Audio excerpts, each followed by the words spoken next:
My government will work closely with them to facilitate their plans and ensure greater benefits to the people of Exuma. There is a very strong view that if the marina at Sandals can be fixed and open, new business will flow to the adjoining property owners. I happen to agree with that point of view, and have committed the government to mediate an effective joint approach by all property owners. Mr. Speaker, we are very close to final approval for the purchase of February Point in the Exumas. The proposed developer has major plans for expansion of the development, which will create further economic opportunities and significant number of additional jobs.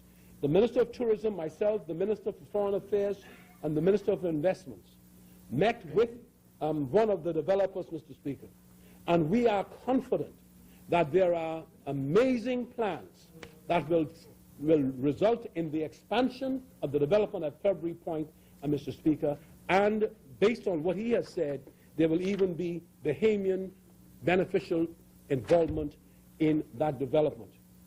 We have reached, Mr. Speaker, an advanced stage of approval for a major development at Leaf Key and Norman's Key in the Exumas.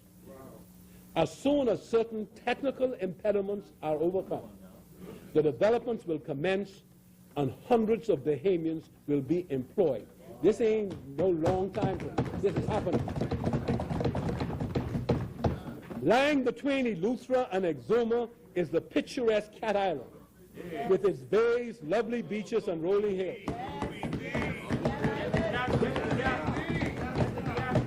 Cat Island has waited long for a major development.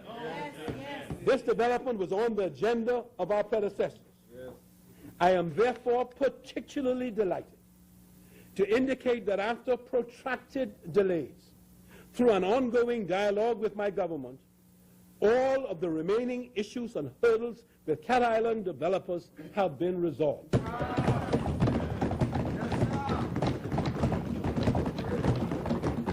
The way has been cleared for the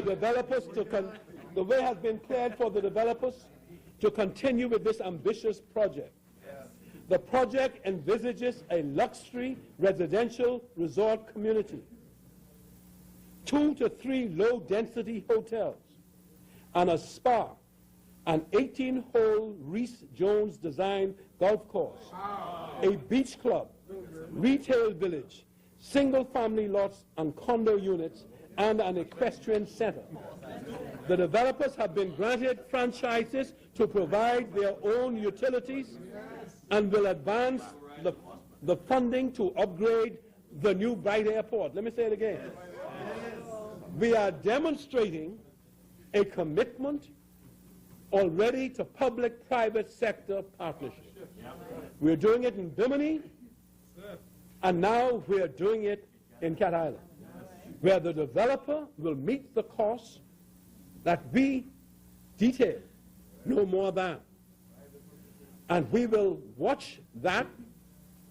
We will have to agree, and we have agreed to an airport planner to ensure that we get what we asked for. And we are now able to say the upgrade of the new Bight Airport at the instance of the government will in fact be done. Yes, sir.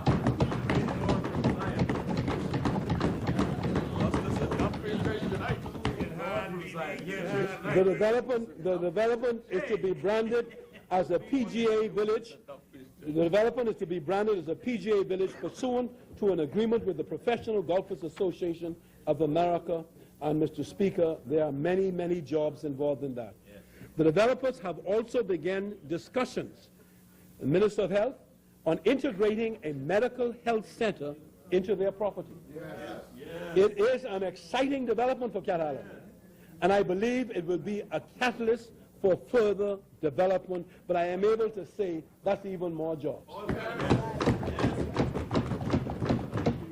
Mr. Speaker, what people don't know yet, and I'm now going to tell them, there are now good prospects for the upgrading and expansion of the Club Med Resort in San Salvador which has been financially challenged by the extended recession in Europe.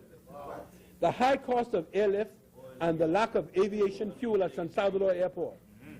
Representatives of Club Med and a substantial third party, Canadian developers John Mark Deagle and Luke Dieria of Sand and Ocean Investment Limited, are now in advanced negotiations with the government with respect to the following. 1. Renovation and upgrade of the existing Club Med village and the addition of a spa over the next several months. More jobs. 2.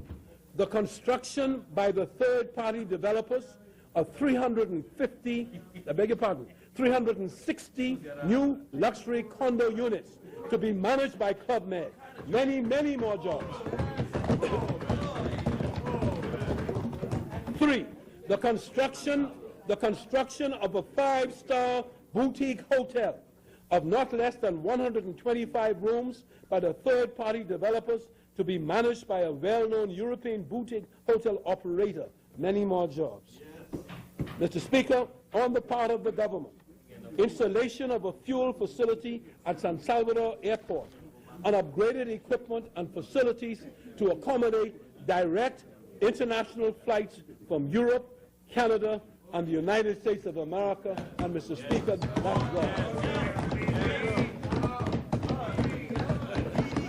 And they are looking for the Minister of Tourism to provide marketing support for airlift. It is expected that the foregoing will entail an investment of over $90 million and condominium sales to exceed $110 million. Hundreds of construction and permanent jobs will be created, making San Salvador a tourism and commercial hub in the southeastern Bahamas.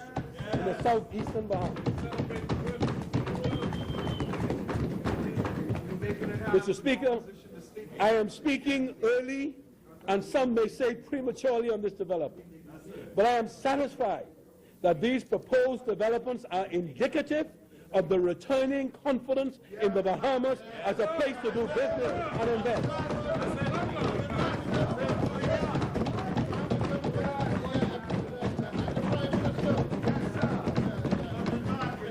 I should point out that the government has been informed that the reported attempt by Chinese investor Fosun International and the French AXA private equity shareholders in Club Med teaming up with management to take over its control would not affect Club Med's plans for the Bahamas. So, Mr. Speaker, we have paid serious attention to the island of Andros, if only because the people of that island has demonstrated tremendous loyalty. We are in discussions with a number of applicants who have submitted proposals for resort development and other developments in South Andros and in Central Andros. We are examining all of the proposals towards ensuring that we approve only those developments which will prove to be good for Andros. There are other proposals before the government concerning developments in various islands of the Commonwealth that are proposed development. There are proposed developments, further developments in Exuma, Eleuthera, Abaco, Meguana, some keys in the Berry Islands, Long Key, Crooked Island, and others. These are on the drawing board, Mr. Speaker. We continue to look at them. But we continue to be excited about the great potential for development in the Bahamas. And we continue to encourage Bahamians to become more involved with the development of their country. And Mr. Speaker, as I complete, I wanted to speak just briefly to the fact that this is the 40th anniversary of independence in our country. There's a letter I had it. And no.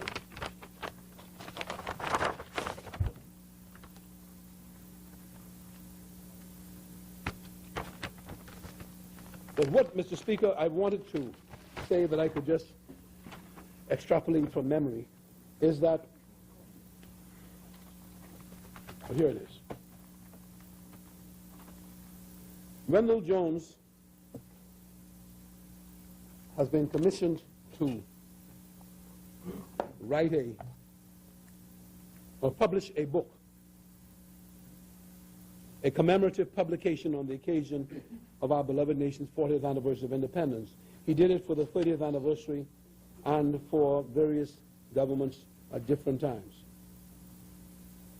The 40th anniversary of independence that we celebrate this year, I just wanted to read this, is an opportunity for both joyous celebration and sober reflection. A time for remembrance of past glories and the projection of new dreams. An occasion for giving thanks for the great progress that we as a people have managed to achieve over the past 4 decades, even as we sound the call for greater patriotic sacrifice and national unity as we confront the infinitely more complex challenges of nation building that lie before us now. And I said, just by way of conclusion, I thought I'd read, let us remind ourselves of those alternating currents, looking forward in confidence, but also looking back for instructive lessons on how best to face the future as we read, Mr. Speaker, assess the times in which we live. Mr. Speaker, I've had the privilege of being the final speaker for my side and the final speaker in this debate. And in the process, Mr. Speaker, however inadequate I have been, I have tried to present to the Bahamian people reasons why they should have confidence in the future and reasons why they can know with certainty that the government of the Commonwealth of the Bahamas, which I have the privilege to lead at this stage, is making sound and steady progress, both in the interest of each individual Bahamian, Mr. Speaker, and in the interest of the country as a whole. God bless the Commonwealth of the Bahamas.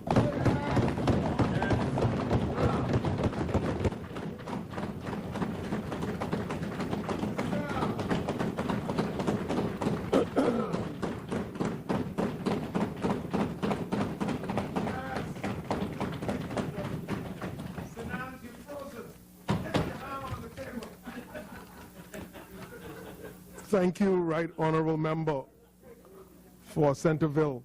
Before we put the question, Honourable Members, before we put the question, just wanted to pause for just a moment and allow about a minute for for any member who may not be in the chamber at this time and may be just surrounding the precincts.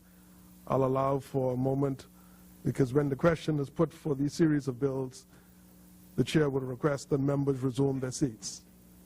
So move now or forever remain in your position.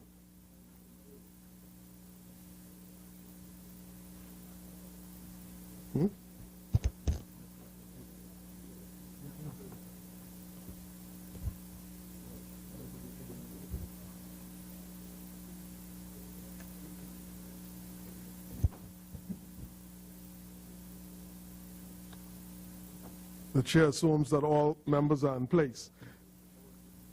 The question is that the following bill be read a second time and committed. A bill for an act for the appropriation of the sum of $295. No. A little ahead of myself. I'll repeat. The question is that the following bill be read a second time and committed.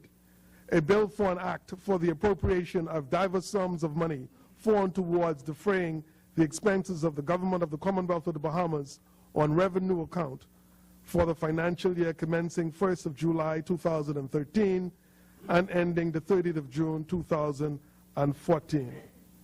As many in favor will remain seated and those opposed will stand. Ordered that the bill be read a second time and committed. A bill for an act for the appropriation of diverse sums of money for and towards defraying the expenses of the government of the Commonwealth of the Bahamas on revenue account for the financial year commencing 1st July 2013 and ending 30th June 2014. Further second reading of bills. Mr. Speaker, I think this would be an appropriate time for me to move the resolution. Resolved that the business of the House to continue beyond 7 p.m. on Tuesday, 18th June 2013. Very well. It has been moved and seconded that the business of this House continues beyond 7 p.m. this afternoon on the 18th of June 2013. As many are in favor will remain seated and those opposed will stand. The business of this House will extend beyond 7 p.m. this afternoon. For the second reading. The chair recognizes the honourable member for Golden Isles. Thank you, Mr. Speaker. Mr. Speaker, I move for a second reading and committal of a bill for an act for the appropriation of the sum of $295,190,261 for and towards defraying the expenses of the government of the Commonwealth of the Bahamas for capital development for the financial year ending 30th of June 2014. It has been moved and seconded that the following bill be read a second time and committed. A bill for an act for the appropriation of the sum of $295,190,261 for and towards defraying the expenses of the government of the Commonwealth of the Bahamas for capital developments for the financial year ending the 30th of June 2014. As many are in favor will remain seated, and those opposed will stand. Ordered that the bill be read a second time and committed. A bill for an act for the appropriation of the sum of $295,190,261 for and towards defraying the expenses of the government of the Commonwealth of the Bahamas for capital development for the financial year ending 30th of June 2014. For the second reading of bills, the chair recognizes the honourable member for Golden Isles. Thank you, Mr. Speaker. Mr. Speaker, I move for a second reading and committal of a bill for an act to amend the Real Property Tax Act.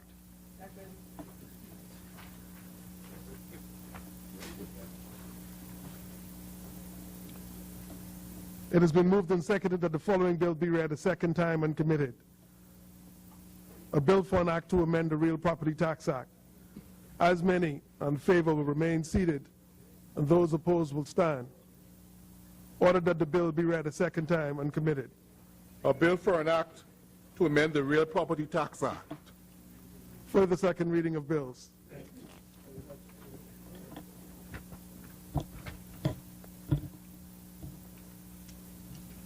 For the second reading of bills. Thank you, Mr. Speaker. Mr. Speaker, I move for second reading and committal of a bill for an act to amend the Stamp Act. It has been moved and seconded that the following bill be read a second time and committed. A bill for an act to amend the Stamp Act.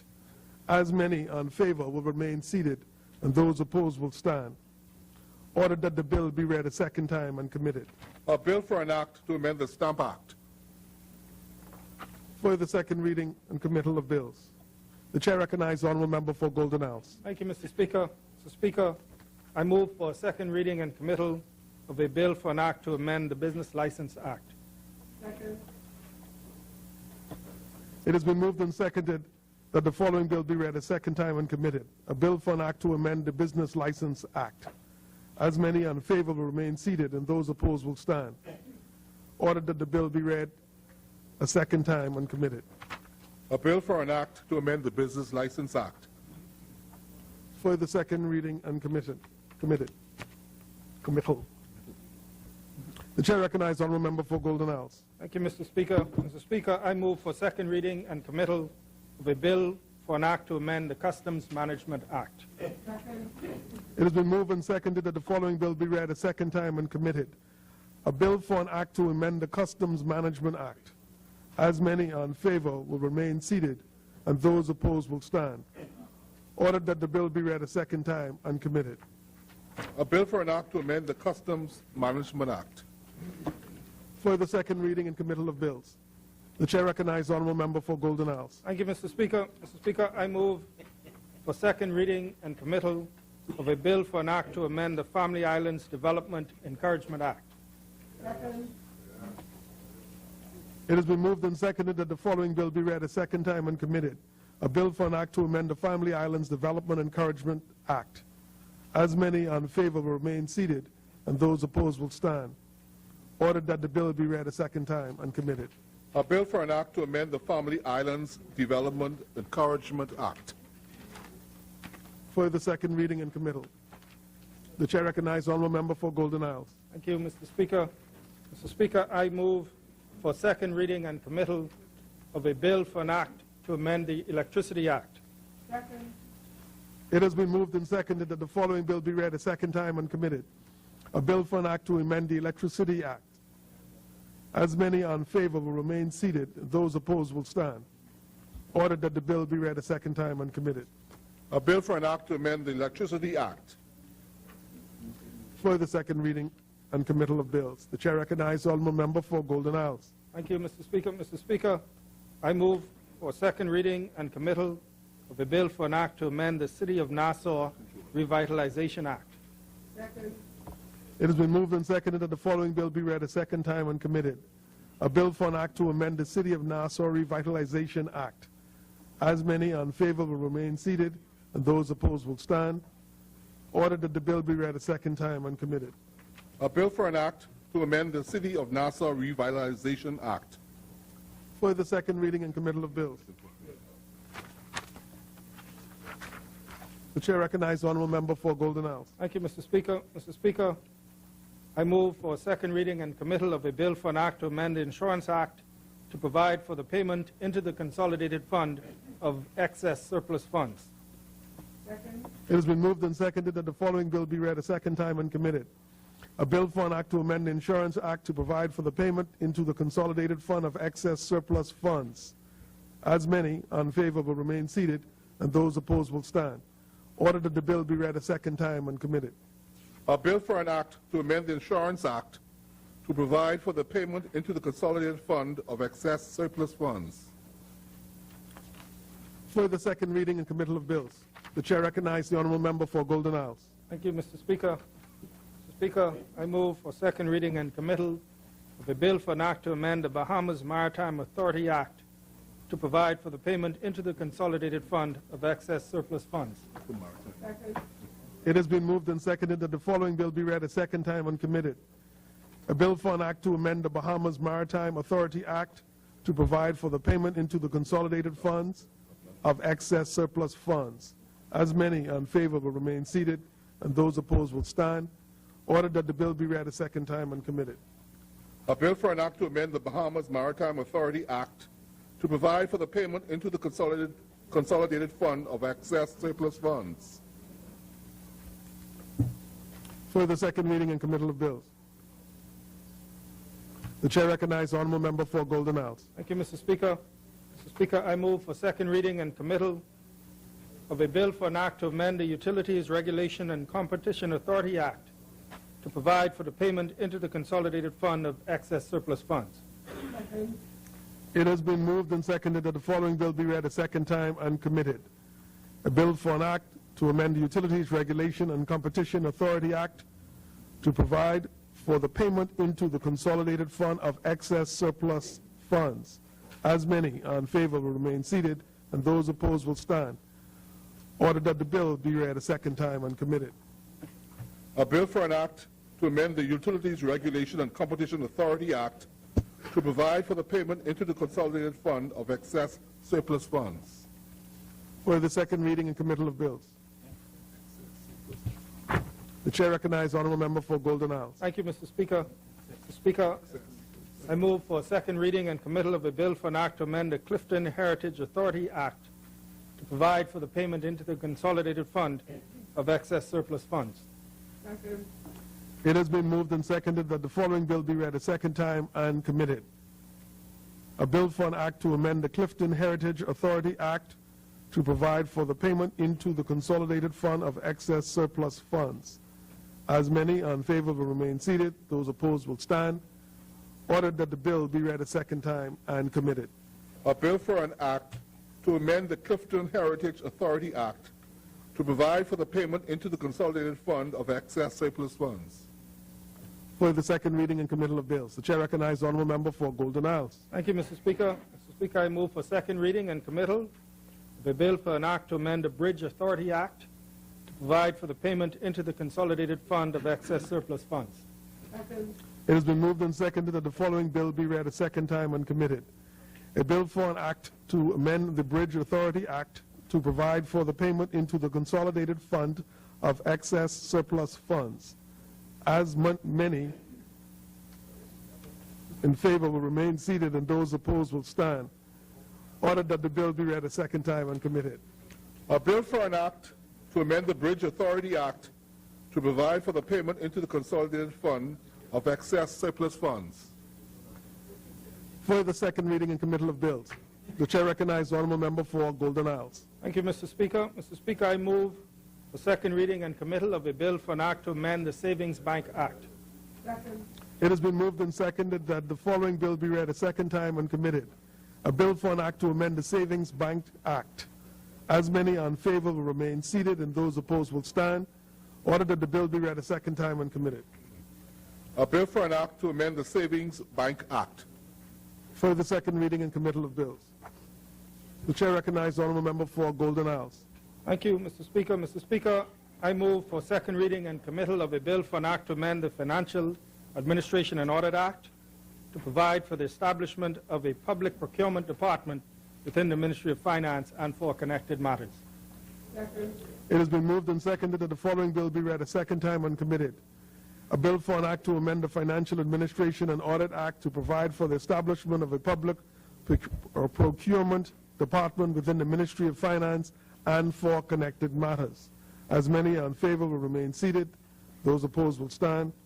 Ordered that the bill be read a second time and committed. A bill for an act to amend the Financial Administration and Audit Act to provide for the establishment of a public procurement department within the Ministry of Finance and for connected matters. For the second reading and committal of bills.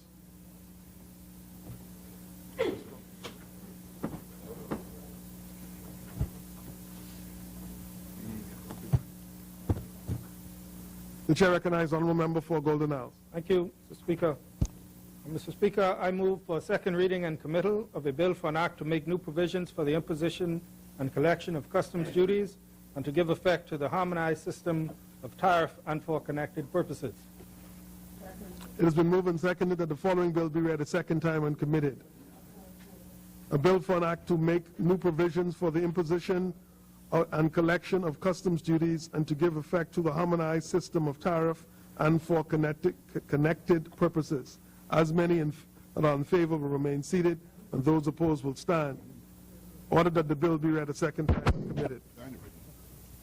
A bill for an act to make new provisions for the imposition and collection of customs duties and to give effect to the harmonized system of tariff and for connected purposes. For the second reading and committal of bills. The chair recognizes the honourable member for Golden Isles. Thank you, Mr. Speaker. Mr. Speaker, I move for second reading and committal of a bill for an act to amend the Firearms Act.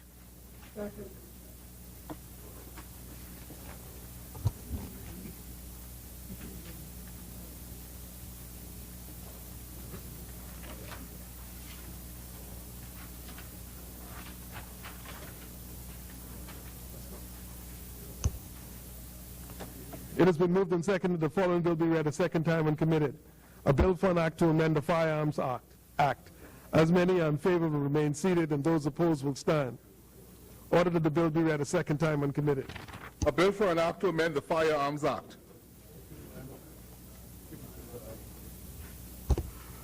For the second reading and committal of bills.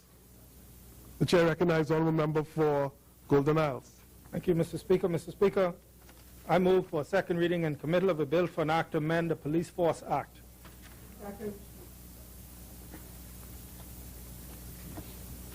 It has been moved and seconded that the following bill be read a second time and committed. A bill for an act to amend the Police Force Act. As many are in favor will remain seated, and those opposed will stand. Ordered that the bill be read a second time and committed. A bill for an act to amend the Police Force Act. For the second reading and committal of bills. The chair recognizes the honourable member for Golden Isles. Thank you, Mr. Speaker. Mr. Speaker, I move for second reading and committal of a bill for an act to provide for the imposition and collection of excise taxes and for connected purposes. It has been moved and seconded that the following bill be read a second time and committed. A bill for an act to provide for the imposition and collection of excise taxes and for connected purposes. As many are in favor will remain seated, and those opposed will stand. Ordered that the bill be read a second time and committed. A bill for an act to provide for the imposition and collection of excise taxes and for connected purposes. For the second reading and committal of bills.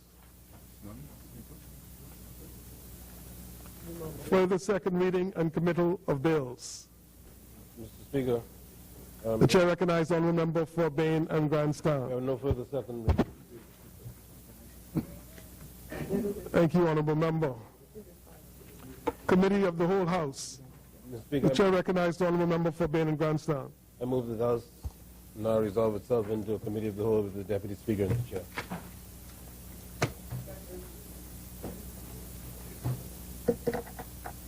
It has been moved and seconded that the business of this House, that the Deputy Speaker, that the House resolve itself into committee with the Deputy Speaker taking the chair. As many are in favor will remain seated, and those opposed will stand. The Deputy Speaker will take the chair. Yes, sir. Great. Committee council. Committee council.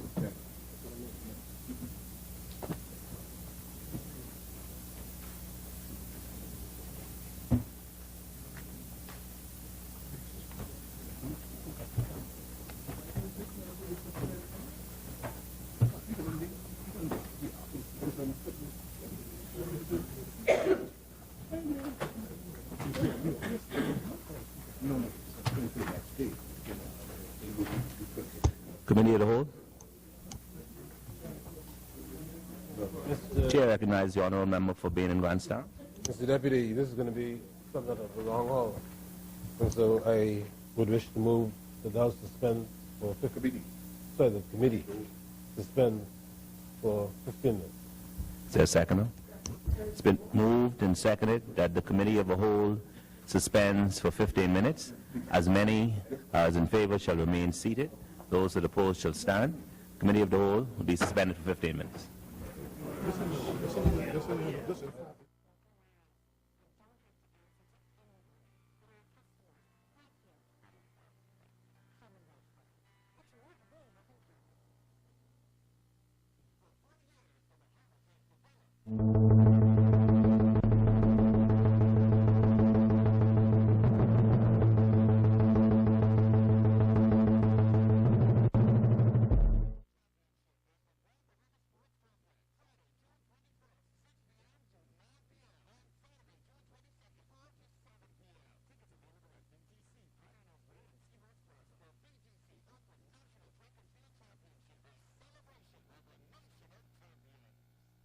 At Henry F. Store Electric Company, we supply all your electrical needs for any size project, from residential housing to luxury hotels. We can help you achieve just the right look, from doorbells to chandeliers, table lamps to ceiling fans, wire, conduit, panels, dimmers, switches, plugs, and even tools. And don't forget light bulbs. We have those hard-to-find, energy-saving fluorescent bulbs and more. Henry F. Store Electric, number 135 Mackie Street.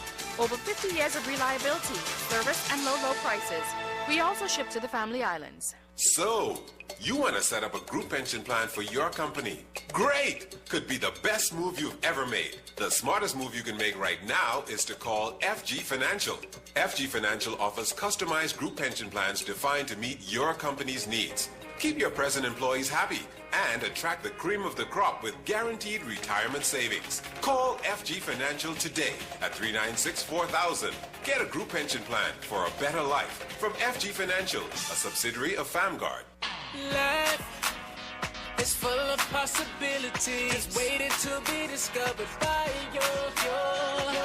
Whether it's growing your business, need mortgage advice, discover new ways to borrow, put savings in your bank.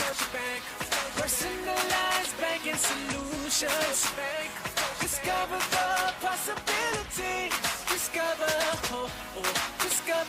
the possibility. Scotiabank, discover what's possible. In the age of smartphones, there is only one smarter phone. The new BlackBerry Z10 has the BBM you already love, but now with video calling and screen share, so you can be seen and heard.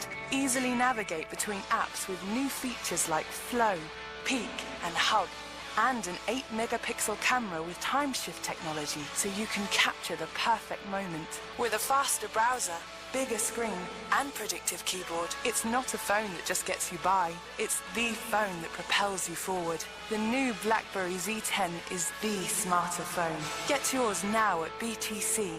Powered by Lime. Better product, better price, better service. Sandpin Motors, your Nissan and Kia dealer, is having a 40th Bahamas Independence Celebration June 29th at Commonwealth Bank Plaza Branch, Mackey Street, starting 10 a.m. to 4 p.m. The new Nissan SUV, tough and proven X-Trail, and the very economical Versa will be on display.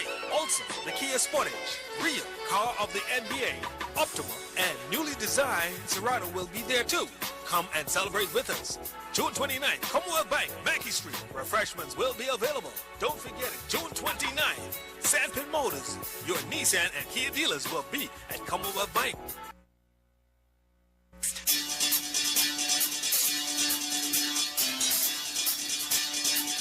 Let's get ready to rumble! Good evening, everybody. This is your final look at sports on a Tuesday. I'm Jonathan Benson. Team Bahamas opening up competition yesterday at the America's Zone 3 Davis Cup tie in Bolivia.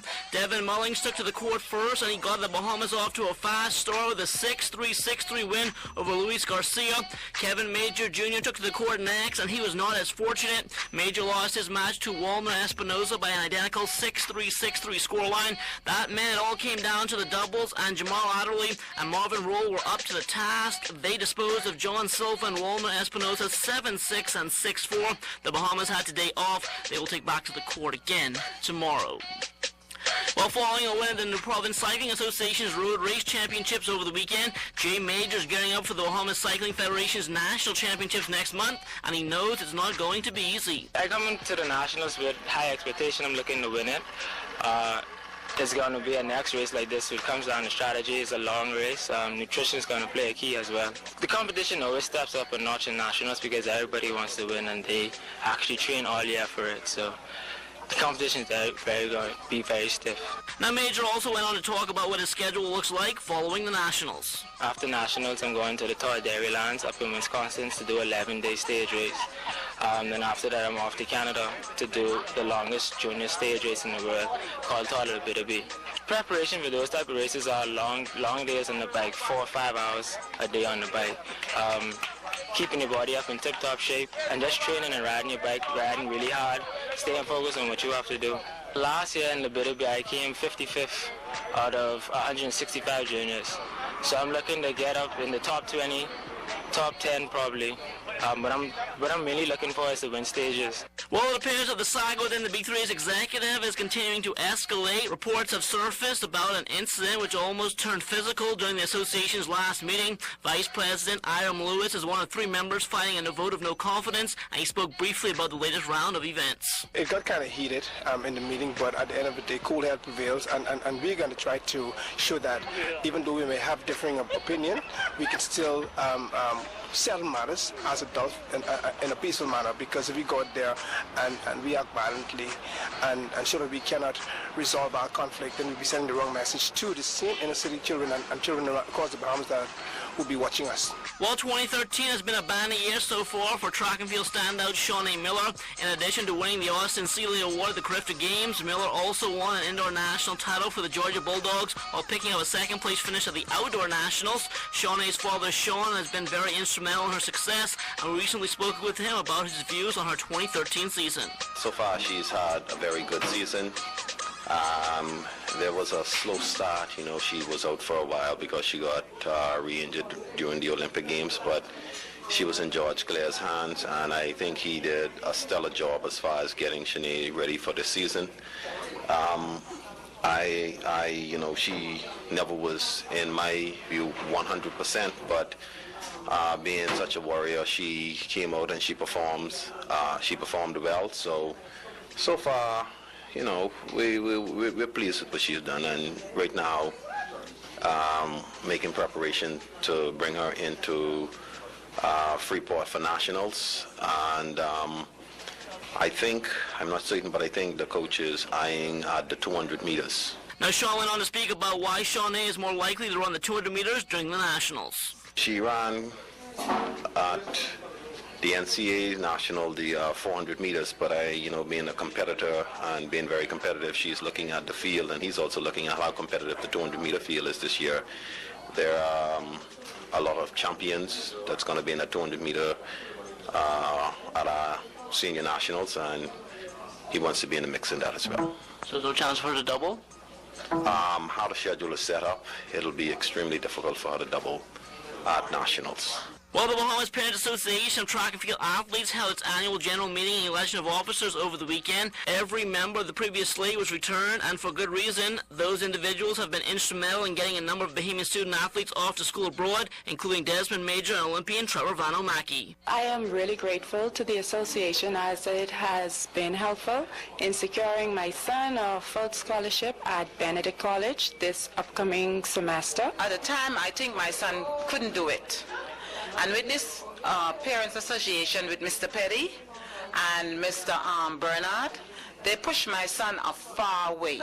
Now, in South Plain College, doing extremely very well. Now, it's also important to note that Shawnee Miller is a product of the Parent Association. Her father, Sean, who's an executive with the Coaches Association, says it's vital that both associations continue to work together in order to get the best possible results. We have some unfortunate kids out there that mightn't have the grades.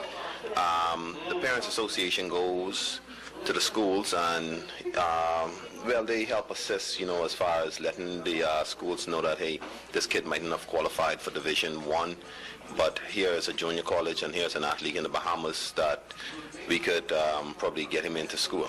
Now, Bahamas Olympic Committee Vice President Ira Lewis made it a point to be an observer at the Parent Association elections, and he was happy with the way things turned out. We in the BOC and by extension the B3As also will be showing our support behind to ensure that the scholarship search program takes off and as many parents again as possible is involved in the bringing of the children. Well, summertime is upon us, and a couple of camps have already gotten underway. Among them is the Basketball Smiles camp at the C.I. Gibson Courts. Our Charles Fisher passed by to check things out. In its 14th year, the C.I. Gibson Courts are buzzing with excitement. 70 to 80 girls are learning the basic fundamental skills of basketball and life. Campus are divided according to age, skills, and size. It's free, and all coaches are volunteers. Our goal is just to bring a smile and some happiness to these kids. Our goal is to, we come over here a week of happiness, to make one smile. It will all be worth it.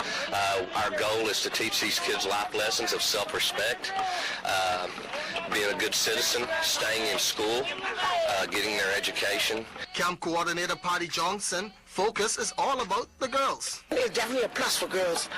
We need as many props as we can get, and this is one of them. Because for years I've been crying. In the States, the girls play 100 games, and here we only play about 20, if we're lucky. Patty's goal is to not just develop basketball players, but help build future leaders in the Bahamas. The thing about the camp is just real. The message is real. It's a taste of reality. You work hard, you get rewarded. No education, no scholarship. It's basically a touch of reality. What you see here is just a tad bit of what you do if you're interested in taking your game to the next level. The basics are taught: shooting, dribbling, and defense. Randy Thompson, who has been coming here since the inception, says he has noticed a jump in skill level. The skill level over the last 14 years has really increased, and we can't take credit for it, but the Bahamian coaches have learned and have adapted, and we have noticed a great level of skill increase. The camp will wrap up on Thursday. For ZNS Total Sports, I'm Charles Fisher. Well, the Bahamas Lawn Tennis Association is happy with the way its Farm Road Mini Tennis Open turned out over the weekend, and special thanks has to go to Bahamas Striping, who came on board to lend a helping hand. I think sports is definitely a great outlet for the young kids. It's programs like this is what I think is needed more of in the Bahamas, whereby we could give our young kids a more positive way to spend their time and pretty much have them keep them focused and try and deter them from a life of crime. I think that my company has always been given back to the community, and we look for projects like this that bring the young people involved and give them an opportunity to showcase their skills and learn more skills. So you could definitely see my company being a part of projects like this. Well, the Province Softball Association is set to take back to the Diamond tonight at the Blue Hill Sporting Complex. Up first in ladies play at 7. The Bowman G Operators take on the Proper Care Pool Sharks. The men's featured game has the Arnett Sporting Lounge Hitmen up against the Mighty Mitts. And of course, the NBA Finals continue tonight. Game 6 in South Beach. The Miami Heat need a win to stay alive against the San Antonio Spurs and force a Game 7 come Thursday. So stay tuned. You have the forecast still to come.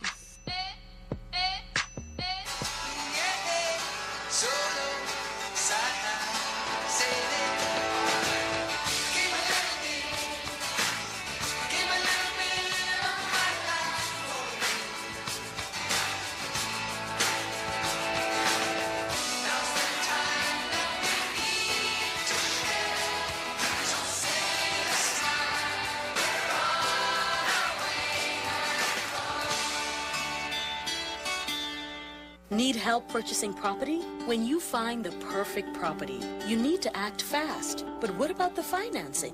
We can help. Come in and talk to us about our special rate Commonwealth Bank lot loans. There's a lot that we can do. Let's make it happen. Being Bahamian means understanding local lives and don't have to answer to anyone but our customers, like you. Commonwealth Bank. Commonwealth Bank. It's what we have in common. In the age of smartphones, there is only one smarter phone. The new BlackBerry Z10 has the BBM you already love, but now with video calling and screen share, so you can be seen and heard. Easily navigate between apps with new features like Flow, Peak and Hub, and an 8-megapixel camera with time shift technology, so you can capture the perfect moment. With a faster browser, bigger screen and predictive keyboard, it's not a phone that just gets you by. It's the phone that propels you forward. The new BlackBerry Z10 is the smarter phone. Get yours now at BTC. Powered by Lime. Better product, better price, better service. As the Bahamas turns 40 years old on July 10th, Kalik, the beer of the Bahamas, wants you to show your Bahamian pride and wave your flag. Celebrate independence, showing our flag with pride. Stop in at your favorite Burns House or Butler and Sands locations. Between now and July 13th, purchase a 6-pack of Kalik, regular light or lime, and receive a Bahamian car flag for only $2 while supplies last. It's that simple. Show your pride with Kalik. Happy 40th Independence, Bahamas. Drink responsibly.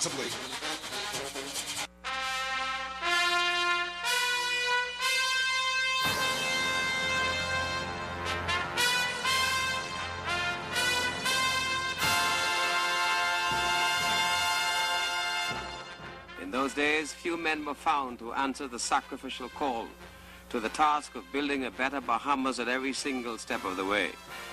Those who, wishing to complete the people's job, and putting their hand to the political plow, had to be individuals prepared to face all the onslaughts the enemy could muster and never wince, to be honestly directed by heart and conscience, and to rely upon the greater power which comes from above. The era, then as now, called for men of vision and talent, dedication and resolve, integrity and industry. That was the late Honorable Carlton E. Francis. We were there from the beginning, and 40 years later, still committed to our mission, educating, entertaining, and informing. Forward, upward, onward, together. March on, Bahamaland.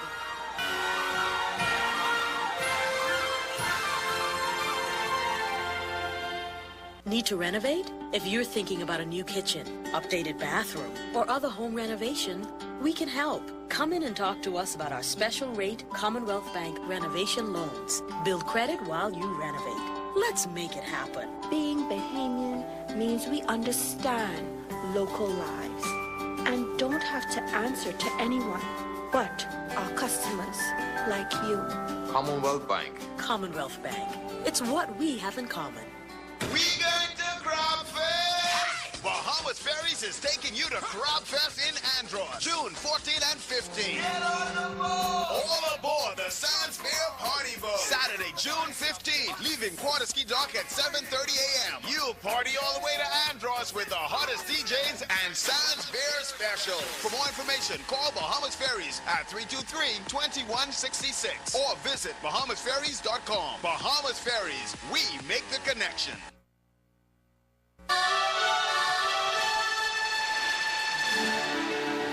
In the forecast for the northwest Bahamas, weather fair and warm tonight, mostly sunny and hot tomorrow with a slight chance of showers. Winds are southeast at 10 to 15 knots and seas 2 to 4 feet. For the central and southeast islands, weather fair and warm tonight, sunny and hot tomorrow. Small craft operators should exercise caution. Winds are east at 15 to 20 knots and seas 4 to 6 feet. The overnight low temperature in the capital 74 degrees with a high tomorrow of 90 degrees. And that ends the national report for Tuesday, June 17th, 2013. For Keithan Gray at the controls and Jonathan Benson with the sports, I'm Opal Roach. Thanks so much for joining us.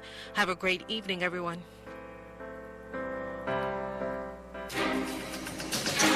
From the sun-soaked shores of the Bahama Islands, this is ZNS News.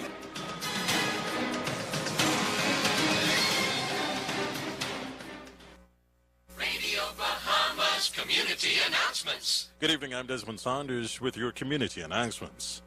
The Lady Roslyn will be taking freight tomorrow until 4 p.m. when she sails for Morgan's Bluff Andros from the Potter's Cay Dock. Registration is currently taking place in all government schools throughout the Bahamas. Parents of students entering preschool, grade 1, 7, and grade 10 are asked to visit their respective schools in their area to register their child for the new school year. Parents are invited to discuss other matters relevant to their child's registration at that time. Parents are encouraged to register early. The Water and Sewage Corporation will be conducting disconnection exercises in New Providence with accounts that have outstanding balances during the months of June and July. Consumers are advised to bring their accounts current in order to avoid any disruption in service.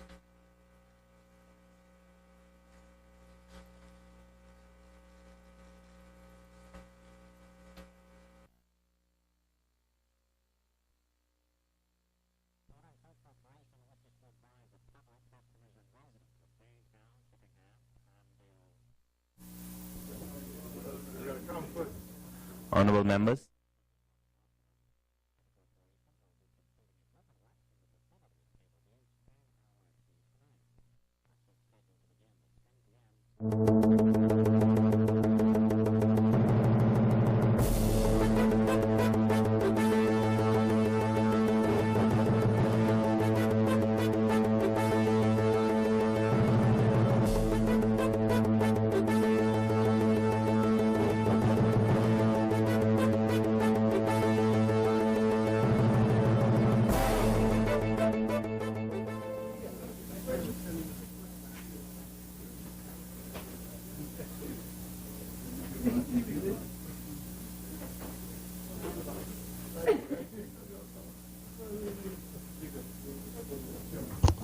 Before we begin, yes, I'd like to ask you leave to permit the member for Golden Isles to just give some brief information to us about the structure of the budget, so that it would help us in our head-to-head. Yes, leave granted. Chair recognizes Honourable Member for Golden Isles. Thank you, Mr. Chairman. Mr. Chairman, just for the information of members, and it had come up during the debate that there have been some changes in the way that the budget is presented, and it has also been suggested that perhaps we can move to the point where we get more involvement from the other side in the, if not the construction, at least before it's presented here. But I wanted to share, and I think the rules of the House do allow for it, and perhaps that's something we can look forward to when we bring the next budget. But I just wanted to alert members of some of the changes in the way that the budget is being presented today that will help to inform their questioning. We have in the individual heads a separate line item for the first time for contractual workers. Before, workers who were engaged on contract might have appeared under different line items within the individual headings. Now, for purposes of transparency and information, all contracted workers appear within one line. It does not mean that those are new hires. It just means that it's now being presented so that we can get a view of the number of contracted workers within the heads. As has been said, all national insurance contribution will now be paid by the public treasury. We think this gives better control. All new appointments where provision is made for new appointments to the public service are within the Ministry of Finance. There's a line of $2.2 million for that. This is with the exception of the Royal Bahamas Police Force, Royal Bahamas Defense Force, teachers and doctors, where within those individual heads there are allocations for new appointments. All other new appointments are within the Ministry of Finance. All overtime has been moved from the individual ministries into the Ministry of Finance, again for better control. Previously, it used to be in the I think before time it used to be in public service, and then it might have been in different ministries. Now it's under the Ministry of Finance. All rents, except for Family Island rent, has now been put in the department into the Ministry of Public Service. again, to ensure uniformity and better control and rental of school buildings, not with the public service, but again, to ensure uniformity and better control. So we have, for most of the ministries and departments, we have forecasted a 25% reduction in electricity. For personal emoluments, we have endeavored to more accurately let the budget reflect the number of people who are actually in post. Not providing salaries for individuals who might not be in post. And many of the other reductions that might be seen in the budget, Mr. Chairman, is to bring the budget in line with the historical expenditure experience. We have also broken out subventions when you go to certain ministries that provide grants and subventions. Instead of having one global figure, it's laid out, the different grants to different organizations. And as well, we don't do the revenue, but we have endeavored to be more conservative with the revenue projections, Mr. Speaker. So generally, those will probably be some of the themes that would recur. And I just wanted to alert members it's a different way in presentation in an effort to be more transparent and so that the budget actually gives more information to the users. Thank you, Mr. Chairman. Thank you very much, Honourable Member. I recognize the Honourable Member for Bain and Lansdowne. Mr. Speaker, I'd now like to move the short title of the Appropriation Revenue Account Expenses 2013-2014 Bill 2013. I'm sorry, Honourable Member, I couldn't hear you over a little ruffling. I'm sorry. Sorry? Appropriation Revenue Account Expenses 2013-2014 Bill 2013. Yes. Now I'd like to move the short title. Is there a second now? It's been moved and seconded that the short title of the Appropriation Revenue Account Expenses 2013-2014 Bill be agreed. As many as in favor shall remain seated. Those that oppose shall stand. The short title has been agreed.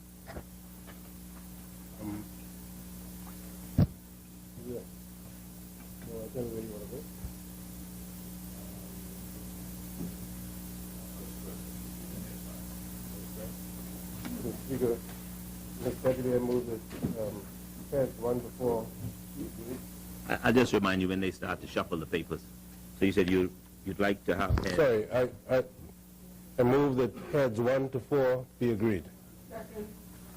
It's been moved and seconded that that heads 1 to 4 be agreed. As many as in favor shall remain seated. Those that oppose shall stand. Heads 1 through 4 have been agreed. Speaker, I move that head 5 be agreed. It's been moved and seconded that head 5 be agreed. As many.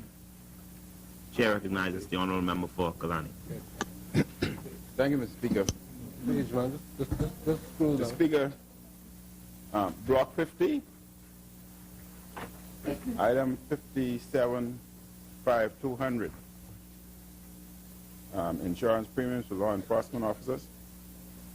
Would the member explain to me why the decrease in insurance premium, especially since he said that there would be an increase in staff members for law enforcement? Could you explain the decrease and who were the brokers before and who are presently the brokers?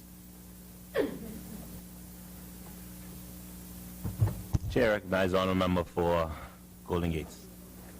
Mr. Speaker, I think we had said before that for the insurance premium, for particularly the law enforcement, the nursing officers, Galena, who is the carrier, they did some recalculations and made adjustments. As you know, it's a self-insured plan, and they made some readjustments. And during the readjustments, they noticed where they could have reduced it based on past experience by some $7 million.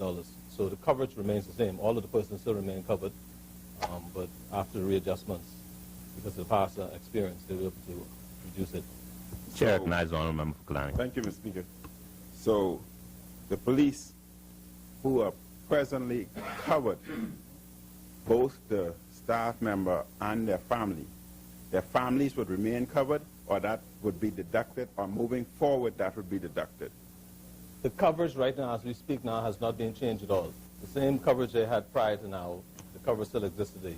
So there's been no reduction in coverage for anybody who is now covered by the premiums. Chair recognizes Honourable Member for Kalani. Same question would apply also, Mr. Speaker, in the same block, item number 575100. The premiums for government personnel, that too has likewise decreased. Would the member explain that also? Chair recognizes Member for Mr. Speaker, it's the same principle. As I said, it's a self-insured plan. And so when they go through and they look at the claims experience over the prior year, they look and see how they get out savings, and once they realize those savings, then they make the necessary adjustments.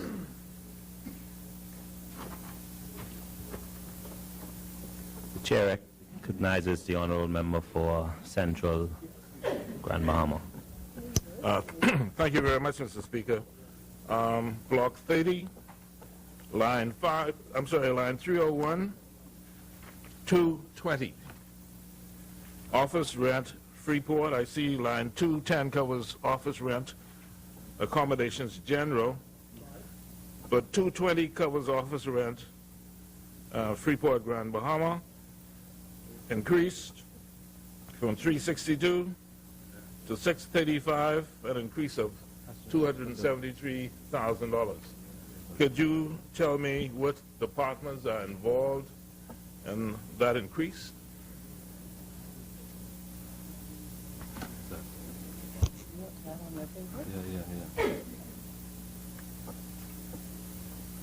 Chair recognizes Honourable Member for Golden Gate. Mr. Speaker, I believe that the most significant one would be the Department of Social Services.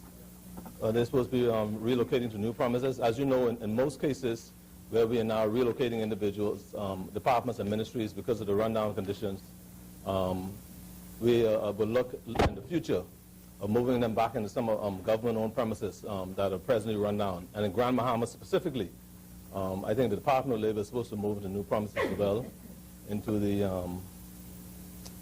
new premises. I think the area where the old passport office came from, and also the Department of Social Services is supposed to be moving into several offices supposed to be moving under one roof now at a different location, and that would account for most of that. No. Chair, Central through you, Mr. Deputy, if the member would, or the minister would kindly confirm the departments that are involved in this move, I'd certainly appreciate it. Because I'm concerned that office rent to NIB, a government-owned entity, has been increased by $4.5 million. Has been decreased by $4.5 million. How do we explain that?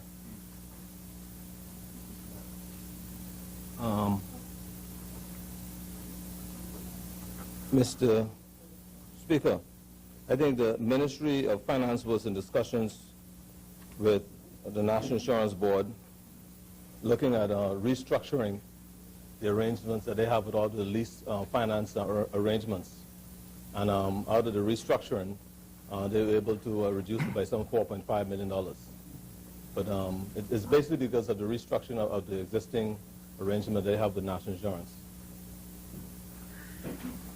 Mr. Speaker, for the sake of clarity, the Passport Office, the Customs Department, the Immigration Department, and Education that was spread all over Freeport is now housed in the C.A. Smith complex.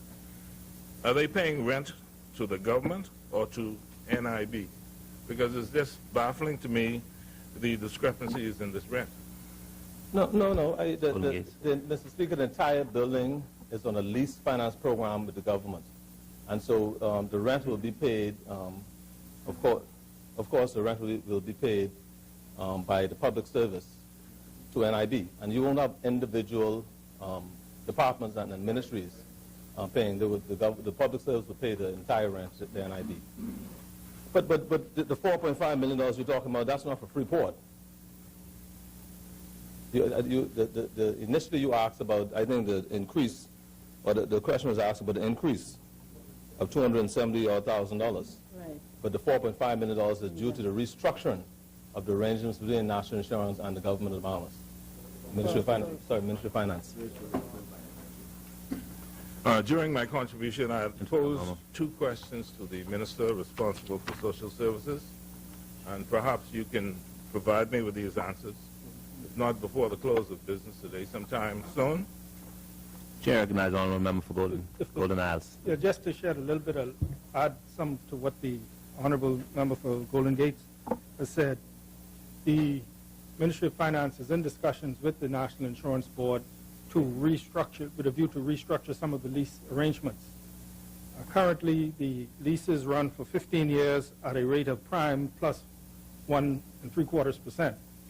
The view is to increase the term of the leases and to reduce the price to be more in line with government debt, which would be prime plus a smaller amount. So that is where the estimate of the decrease of $4.5 million comes from, just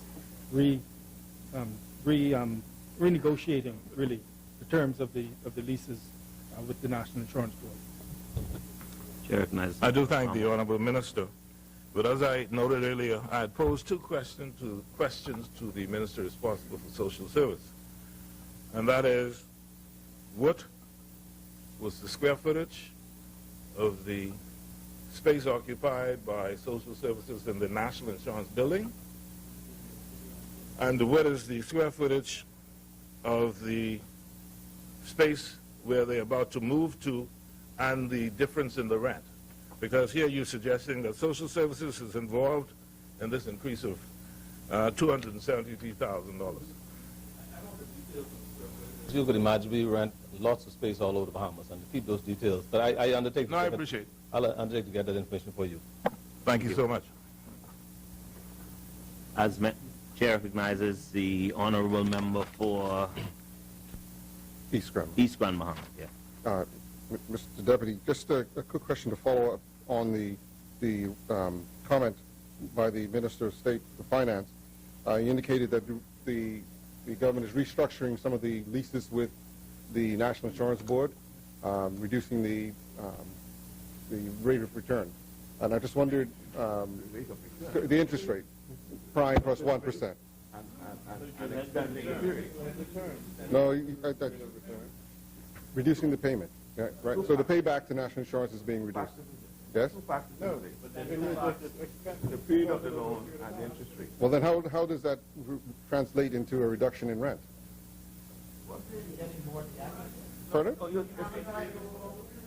You want to talk to him? Chair recognizes the Honourable Member for Golden Gates. Similarly, if you have your mortgage at home and you owe $100,000 over 5 years, you ask it to be extended over 10 years, the payment over a given period will be less. Correct. Right? And so if you look at this period, if you negotiate a longer term, of course, the amount of payments that you will make during this period will be less. Yeah. Right. Yeah. Chair, the Chair recognizes the Honourable Member for St. Anne's. Just thank you, Mr. Chair. Just on Block 90, item number 922200, public officials / staff gratuity was reduced by $8.6 million. So just wanted some clarification whether why did such a huge decrease? Decrease, yes. Chair recognizes Golden Based Gates. on the historical commitments that we looked at, that we had over the past years, we realized over this past fiscal period that we didn't need the amount of money that we had budgeted for initially. And so just based on historical experience, that's all. We can look right in the book and see it. 2010 and 2011 provisions. That's the right there. As many, Chair recognizes the Honourable Member for Kalani. Thank you, Mr. Speaker.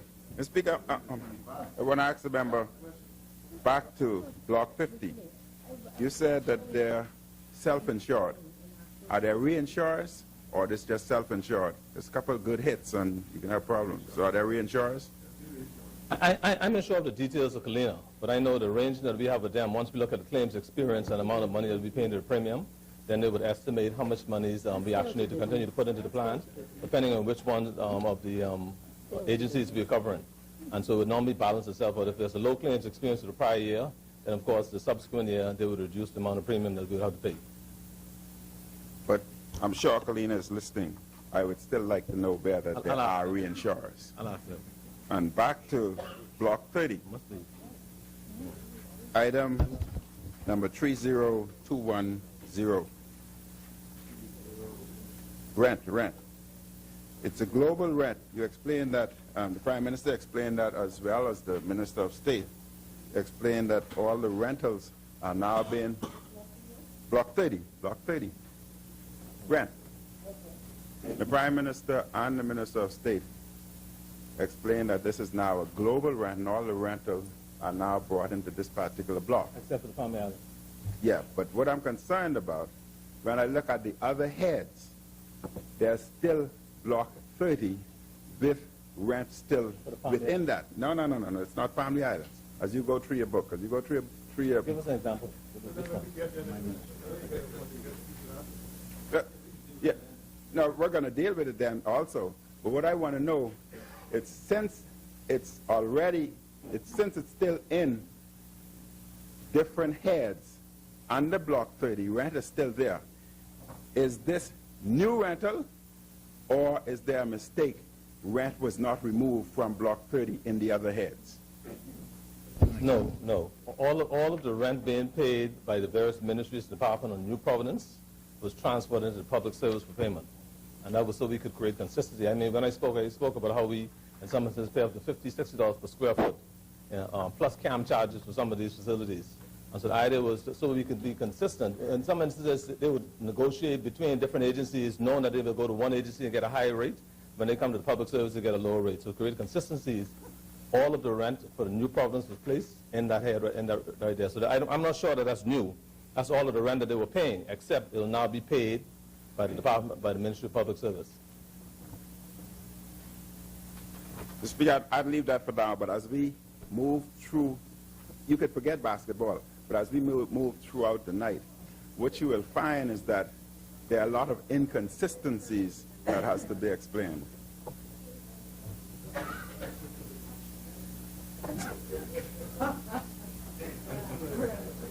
As many, Chair recognizes the Honourable Member for Long Island. Thank you very much. Mr. Speaker, I direct my question to head number 5, item number 933300, the allowance of in-service awards, and tying that in with the next line item. That's Block 90.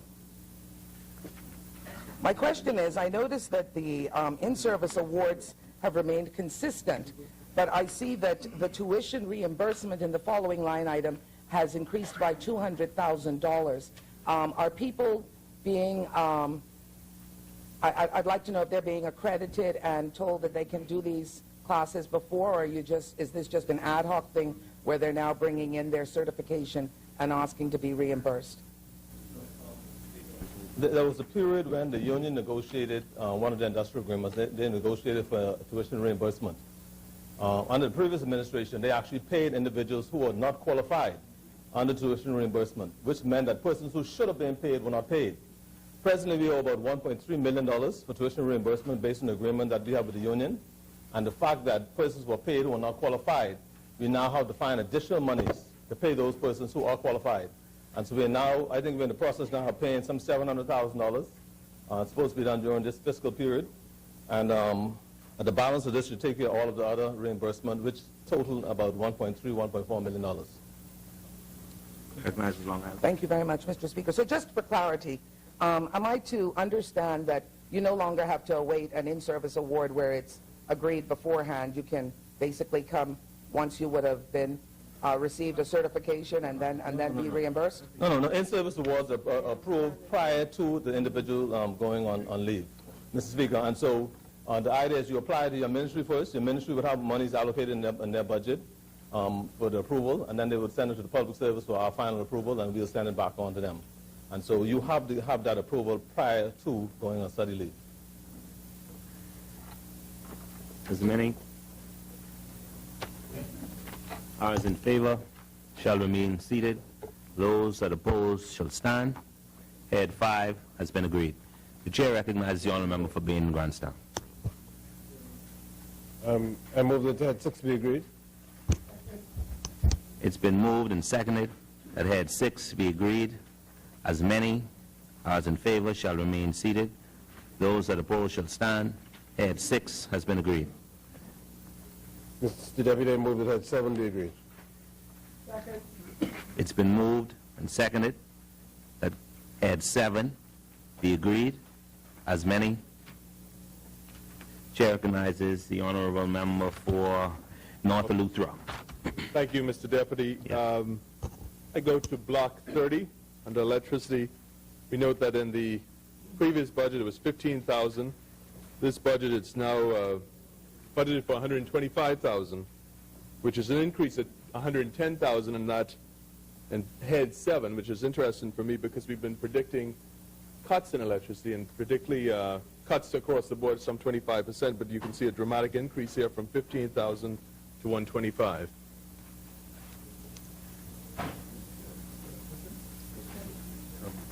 Block 30.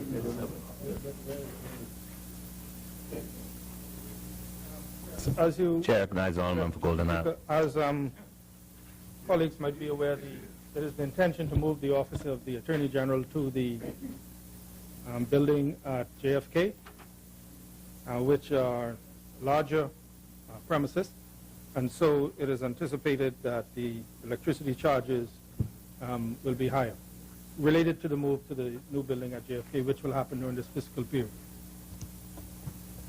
Chair recognizes the honourable member for North Eleuthera. Thank you, Mr. Speaker. Mr. Deputy, and also in Block 50, legal aid, we see a decrease from $100,000 in last year's budget to $25,000 in this year's budget, which is a decrease of some 75%. If I can get some clarity of why such a dramatic decrease there. All right. Yeah. Chair recognizes the honourable member Golden Isle. As there, Mr. Chairman, through you, I think as the Right Honourable Prime Minister stated in his communication, in his debate, it is as the Minister of National Security, member for Bain and Grandstown said in his debate, there will be the engagement of 6 public defenders in the first instance that will act as legal aid. So they will be able to they will act as public defenders, in effect the same as legal aid, where they will be able to represent those individuals who cannot afford counsel. And so thus the reduction in this item under the Office of the Attorney General. Thank you, Mr. Deputy. The question then would be, is that where can we find them in the budget, and are they accounted for prior? They will be accounted for as new appointments under the global provision in the Ministry of Finance, where $2.2 million is allocated for new appointments for the year.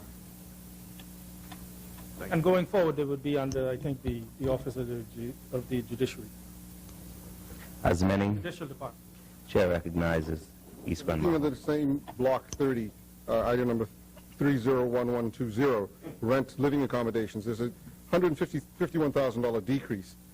Can Block 30, rent living accommodations general, decreasing by $151,000. Is there, can you explain that?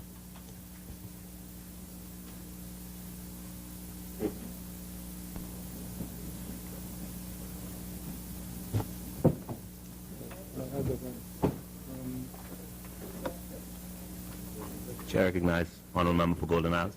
Yeah, Mr.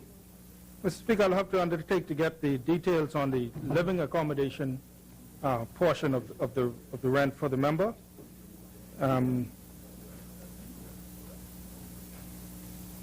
Yeah, I'll just undertake to get the detail on it for the living accommodation, because the office rent has been moved to the public services. As can be seen, this says living accommodation. I'll get the detail.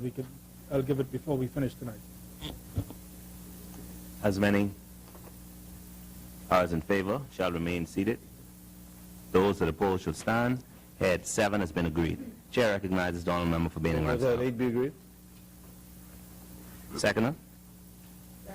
It's been moved and seconded that head 8 is agreed. As many. Chair recognizes the Honourable Member for Long Island. Thank you very much, Mr. Chairman. Mr. Chairman, in keeping with what the government has articulated with the changes and their swift justice in the Judicial Department, I'm just wanting clarification on the posts of justices and magistrates. I'm not seeing any expansion there in any of the line items with regards to engagement of those persons, and I'm just wondering if they can give clarity to that. The finance. I thank you very much. I'd just like to have the answer. Thanks. Chair recognizes the Honourable Member for Golden Isles. Thank you, Mr. Chairman. Yes, Mr. Chairman, all new appointments are in the global provision under the Ministry of Finance, where $2.2 million is allocated for new appointments not related to police, defense force, teachers and doctors. To cover all of these people. As many as in favor shall remain seated. Those that oppose shall stand. Head 8 has been agreed. Chair recognizes the Honourable Member for Bain and Grandstown. I move that head 9 be agreed. It's been moved and seconded that head 9 is agreed. As many. Chair recognizes the Honourable Member for Kalani.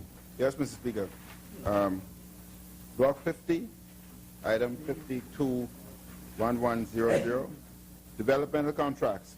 That's a new contract. Could you explain to me what exactly is this new contract?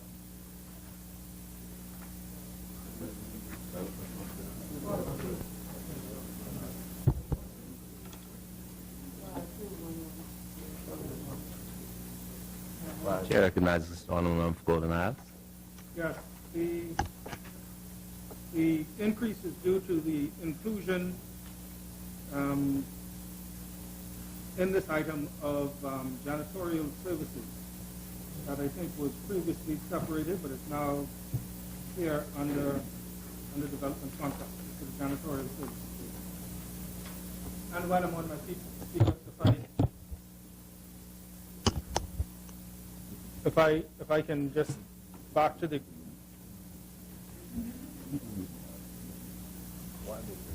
question of the question for the member for East Grand Bahama on the decrease in the rent living accommodations. I'm advised that that description is incorrect, that it should be office rent, and that the reduction is related to the removal of New Providence rent to the Department of Public Service. Thank you. As many. Chair recognizes the Honourable Member for Long Island. Thank you very much, Mr. Chairman. Mr. Chairman, I'd like to direct this question. It's same head under block number 5. It's 542610, legal aid. Under the Judicial Department, there was a decrease in legal aid. I'm wondering if these public defenders are not going to be defending people in the Court of Appeal. There's been no decrease here in the case of legal aid.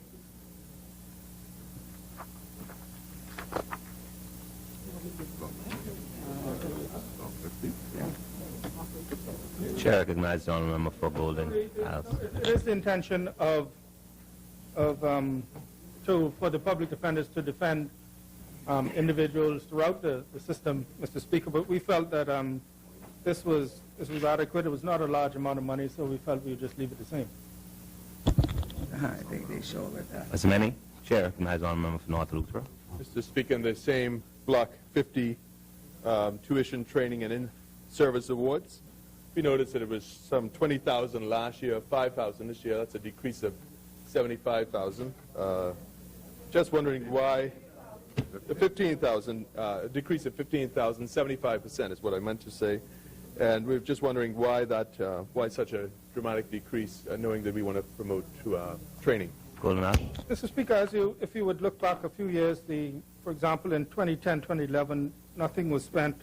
The same in 2011, 2012, nothing was spent. We made a provision of 20,000, and when we do these reductions, it reflects the amount that was actually expended. So we're just bringing it more in line with what was actually expended, Mr. Speaker. And it looks like historically, for some reason, there has not been a lot of activity in this line. many as in favor shall remain seated. Those that oppose shall stand. Head 9 has been agreed. Mr. Speaker, I move that head 10 be agreed. It's been moved and seconded that head 10 be agreed. As many as in favor, as many. Chair recognizes the Honourable Member for Long Island. Thank you very much, Mr. Chairman.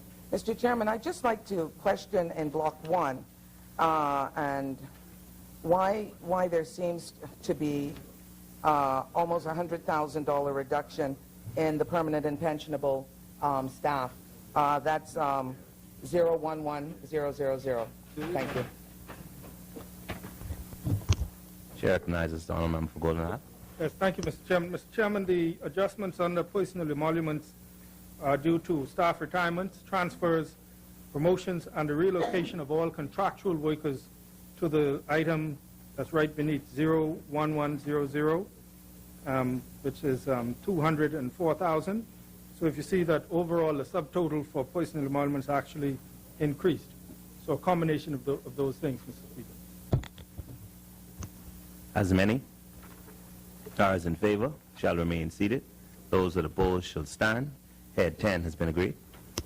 Chair recognizes the Honourable Member for Bain Grant. Agreed. Second. It's been moved and seconded that head 11 be agreed. As many as in favor.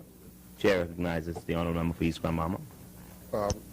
Chairman, in Block 50, item 541990, there's an increase of $62,000, operation of facilities and other service contracts. I just wondered what the significant increase may be. Block 50, item 541990. Head 11. What is it you want to know? Why the significant doubling? It's a doubling of the expense there. I just wonder why we would have a double. 97,000? Sorry? You mean the 97,000? Correct.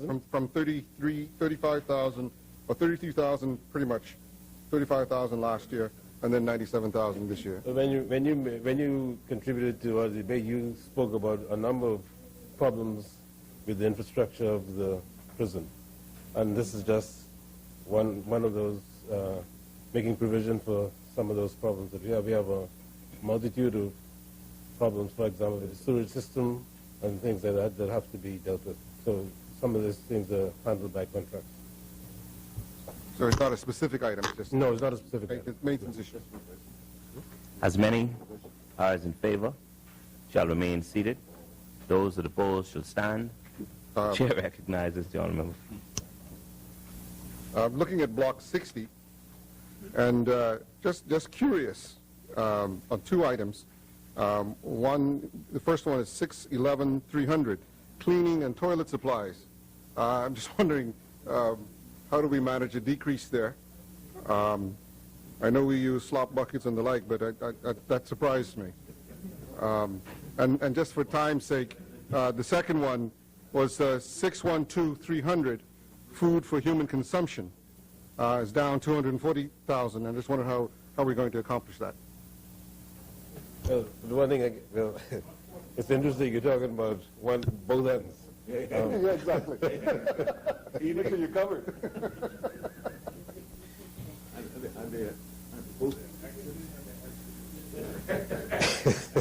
There'll be less exit. There'll be less entrance. Less exit.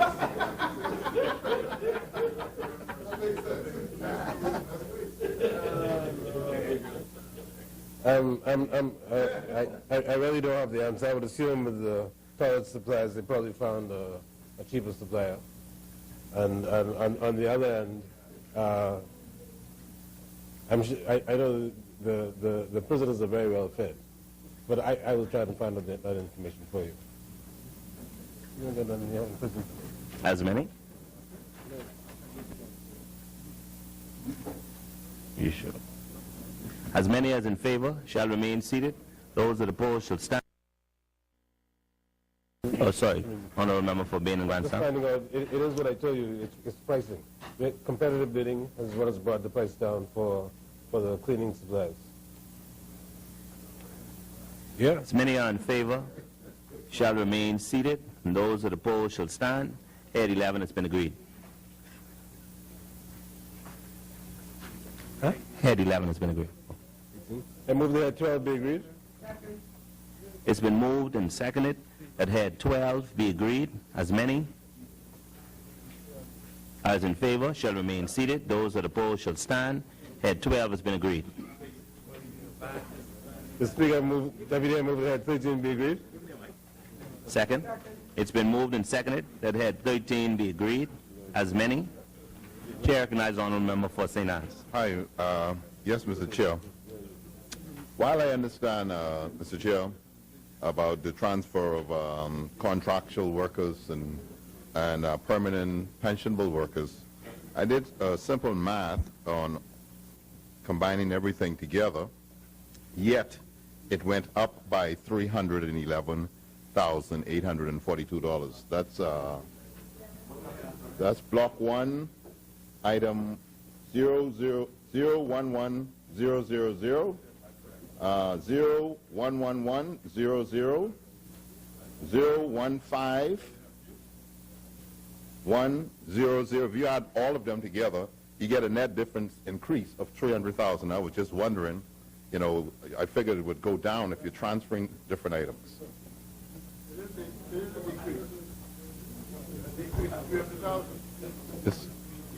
It's a decrease.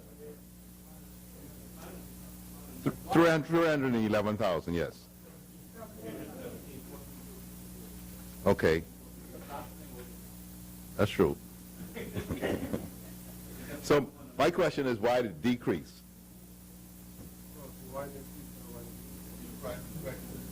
Yes. Whether in fact, you know, the honourable member for Fox Hill. The question is, it's people retiring. Sorry, Fox Hill. I want to first thank Deputy Prime Minister for his glasses, so I can see what's on this paper. Just 1 second. I am trying to get my eyes adjusted here. The item 0110011, salaries, permanent and pensionable establishment, was decreased by $1.373 million. The previous allocations for new appointments have been transferred to head 21 under the caption Ministry of Finance, New Appointments, Global Provisions.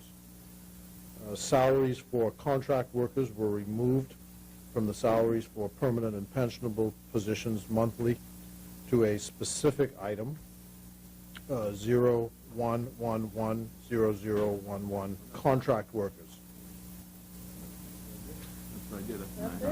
Yeah.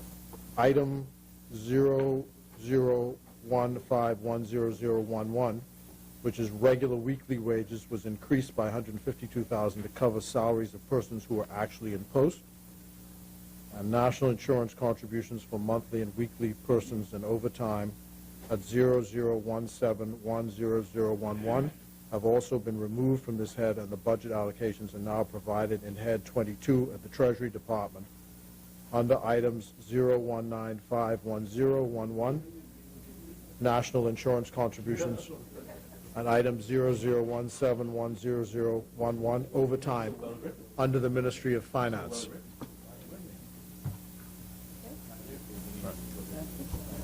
Chair recognizes Honourable Member Sinans.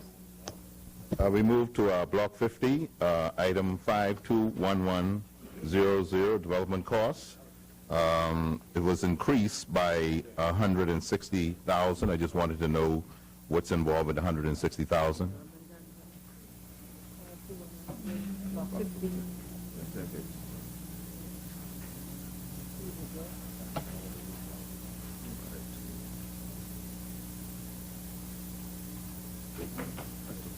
Wow.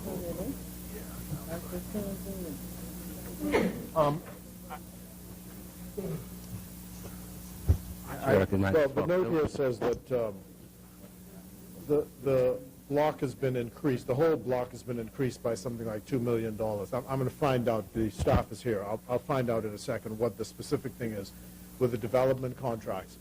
But I think there's some payments which are due to the the people who do the computers, I think Inducer. So there's some payments that are often in that head. So I'll just confirm that that's what the, yeah, it is payments to Inducer. That they run, Inducer, the firm that does the computerization and electronics for the passport office. And there's certain payments that are due them for their use of their software and the servicing of those contracts. Okay, yep. that begs the question on passports on the block 50. Can one of you please sit? Can one sit? No, you can stand. No, you just mentioned passport. Under block 50, item 401-600, that's block 40, right? 401-600, passports went down by 100,000. So they go together? Just a second.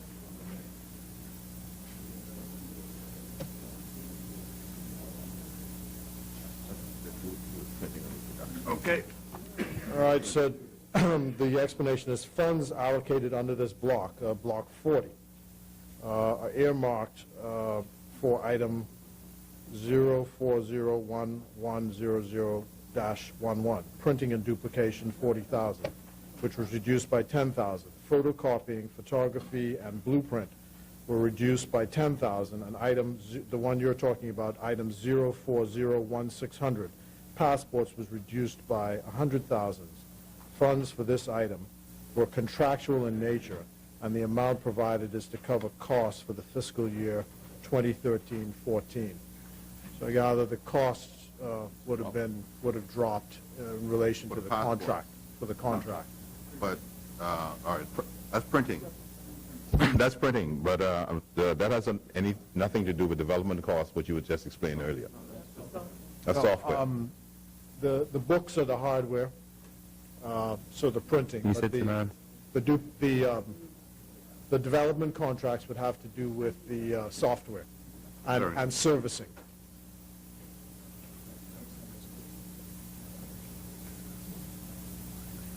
$160,000. Yeah, I'm told that the $160,000 actually relates specifically to the Freeport office. Freeport office for the development cost? Yes, right. For the things related to the passports in Freeport. Yeah. That's it's still software though. Which they've separated out from the general figure. Right. Let's move to block 50. Item 543127, operational expense Cuba, went from 168,600 to 541,700, a difference of 373,140, representing about 221%. And we might as well take them straight down the line, because when we look at the operational costs throughout, read them out. When you look at item 543128, operational expense Beijing, difference of 362,950, increase by 278%. And the next item down will be 543130, operational expense Geneva office. It's a decrease of 350, and I understand that one, right? Operational expense item number 43131, embassy in Haiti, increased by 356,940. Item number 543132, operational expense Bahamas High Commission, 133,400 increase. Operational expense UN Mission New York, item number 543133, 337,300 increase. Item operational expense Consul General New York, 543134, 215,000. Operational expense Bahamas High Commission, Canada, 543135, 101,000. Operational expense 543136, Bahamas Embassy Washington, 101,000. Increase, all of these are increases.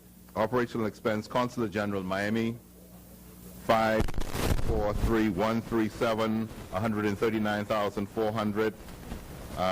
Operational expense, Atlanta, 543138, increased by $290,000. Operational expense, Consul General, Washington, new, $450,000. Item number 543139. And I must say, Minister, I know this appointment was made before this year end, and I would just like to know where that office expenditures went. Which office? I'm sorry. The Consul General, Washington. I recognize this. Oh, sorry. Yeah. Okay. The Honourable Member for Foxhill. The first thing is, I know that you were reading all these lines, and I noticed the Leader of the Opposition was telling you to read them all out. So I guess the public could get the impression that there are these huge expense increases. But the first point, general point I make is the overall budget of the Ministry of Foreign Affairs is cut by $500,000. So notwithstanding all that stuff about expenses, we're going to make do with $500,000 less. In terms of what happened here, understand again that this is basically a cleaning up exercise, because what used to happen before is rents, for example, or power for these offices would be separated, would be disaggregated and listed under rents. So what they've done is they've taken all of the expenses connected with these offices and put them into these line items. So you see that everything connected with the expenses of the office, with the exception of salaries, are now included in these operational expenses. So it looks like there's an increase, but it's not actually an increase. You mentioned rent. Is anything else involved? No, it's rents. Rents. It's the rents, yeah. Minister, could you explain where they were in the prior year? What line item, what block they were shown in the prior year? Well, I think it actually shows up there. You can see for yourself what the previous things were. You mean actually what the rents were for the previous year? Yeah. They're now included in here. Well, I think if you go back and look at rents in the yeah.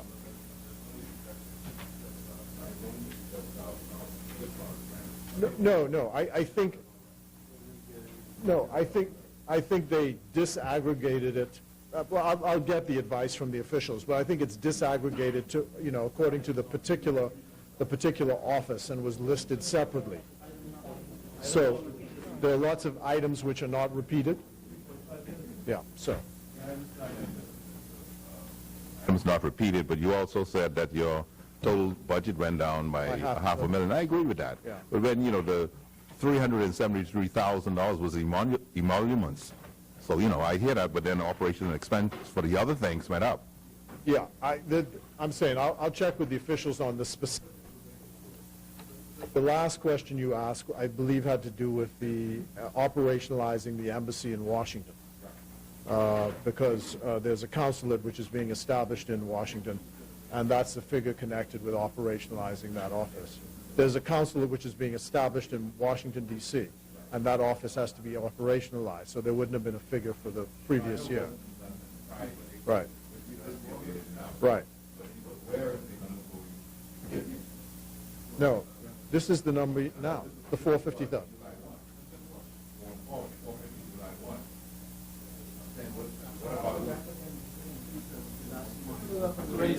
Well, I recognize all members in arms. No, what I'm saying is the appointment was effective when?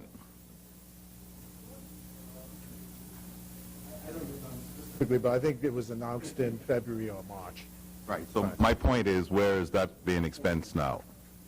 Well, I'm sure the Public Accounts Committee could find that when the accounts are done. But, the Minister of Finance has the authority, once the Cabinet approves an appointment, to find the monies to pay the personal emoluments. The office is not yet operationalized. I mean, we've got leased premises have been identified. Leases are being negotiated, furniture has to be bought. So there's not been any hardware expenditure on that item as we speak. So the only thing that would be is essentially the emolument, which is concerned with the payment of the Counsel General Designate. I'm sorry. Yeah, I mean, there was certainly the authority for it, and the money was, the cabinet approved the appointment, and so. Not questioning the authority at all. I'm not doing that. Let's go to Block 90, item number 912145, CARICOM Implementation Agency for Crime and Security. It's a new line item, $998,000. Could you recognize Honourable for being here? IMPACS is the implementing agency for crime and security for the Caribbean region. Bahamas has been a member of it, but it hadn't paid its dues, not dues, its fees from the time it joined. And so we were going to a meeting in Trinidad, at which time we were to become the chairman of the committee, and it would be very difficult for us to accept the chairmanship without paying. And so the Minister of State generously made provisions for us to pay that. How does what compare to the Nepal? Yeah, can you allow me to recognize you if you'd like to? Chair recognizes Honourable Member for Kalani. Yeah, thank you, Mr. Chairman. I'm only asking, how does this compare with Interpol?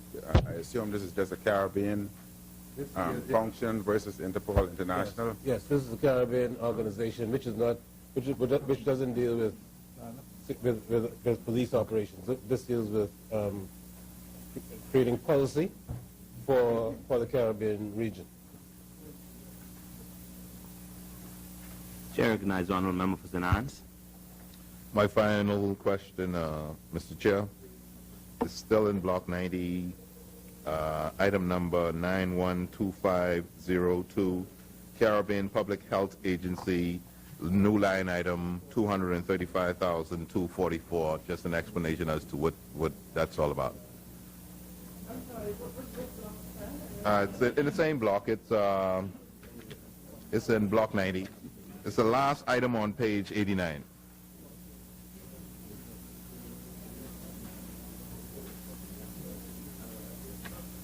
Chair recognizes the Honourable Member for Fox Hill. Because it's the new public health agency. Chair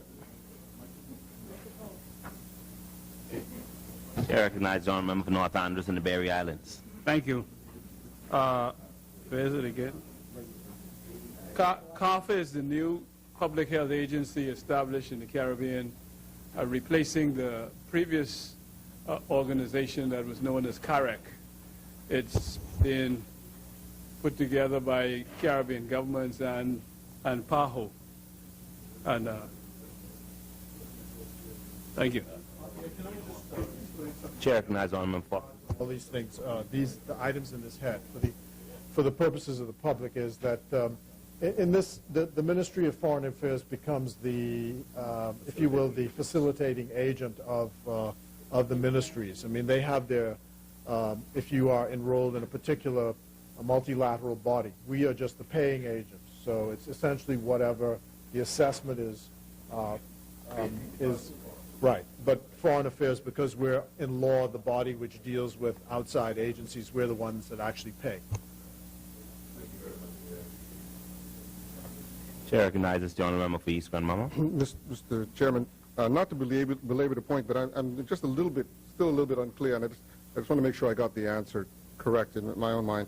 That's going back to the Block 50 with respect to the counselor cost, and I understand and I congratulate the government for the savings and the net savings, but I do believe that it's important for us, as we understand the government expenditure, what these individual, since the government has bothered to break them out, to understand the significant increases in these expenses for the various consulates, and I think it's would be incumbent upon the government to just explain to the Bahamian people since we've gone to the trouble of breaking it out, we must have some justification for that, not just saying that it's transferred from some other item. There should be a reason. Chair, recognized Honourable Foxhill. What the officials have done is they've gone down a long list here of items where they effected savings and their transfers. Now, if you wish, I could, undertake to get you a note with all of these and give you the list of how they came up with them. But that's what they are. They went through transferring various items and they put them all in these various heads. It's a cleaning up operation. The fact is, the net result is a decrease of $500,000, which I think is what I guess the public should be most concerned about, is the bottom line, as it affects the savings. But if you wish it further disaggregated, I'd be happy to do that. As many. Chair recognizes Honourable Member for Long Island. Thank you very much. Mr. Chairman, I move to block number 60. Item number 611400, and it relates to computer software, supplies, and accessories. My question is, I noticed there is a dramatic decrease here in this particular line item from $45,000 to $15,000. I'm wondering if this has anything to do at all with the fact that we can no longer have passports submitted via online for applications. If it doesn't, I'd like to know why the big decrease here in the computer software, etc.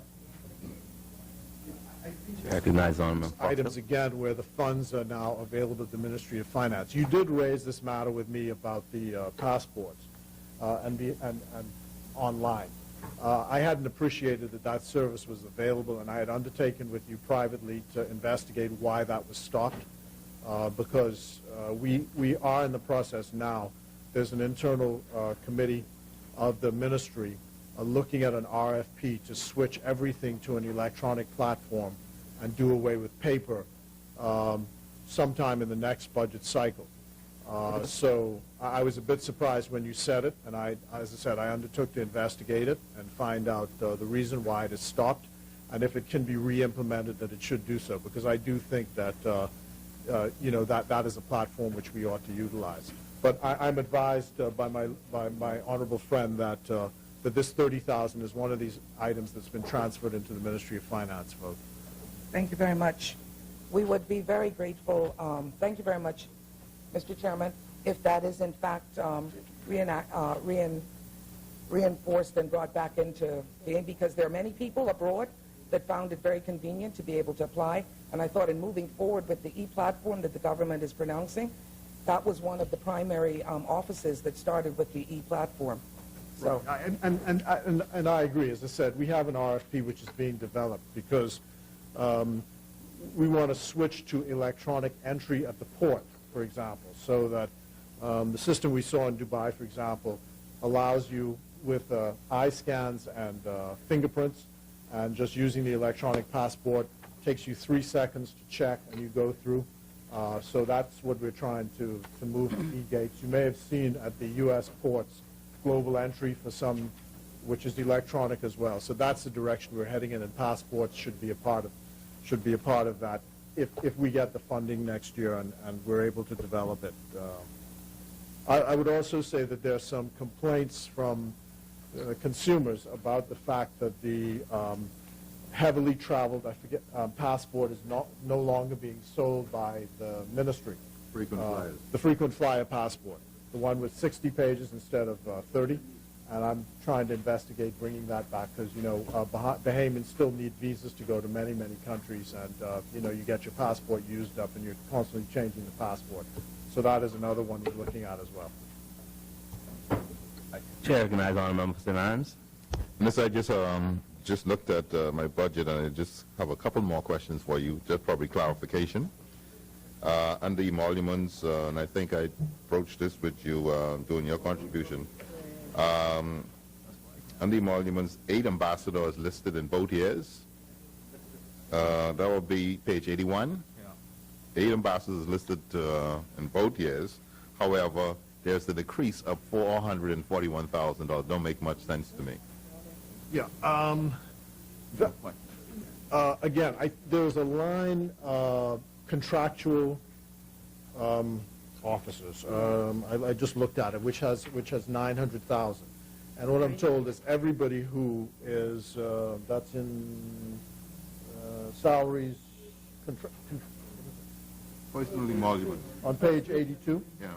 There's a line which says contractual workers. Yeah. And it does say monthly, but this 908,000, they put all these, anybody who comes, I'm advised anyway, that anyone who comes on a contractual basis, which ambassadors would be, they have the flexibility to take the funding out of that 908,000. And so that may, even though you may see a decrease in that item, I get you. all of it is now lumped in together. For example, you should, I thought you actually should have seen an item for, let's say, councils general, but you don't see that. That, I'm told, is all put in that 908,000. All right? Maybe there's a, say? More clarification.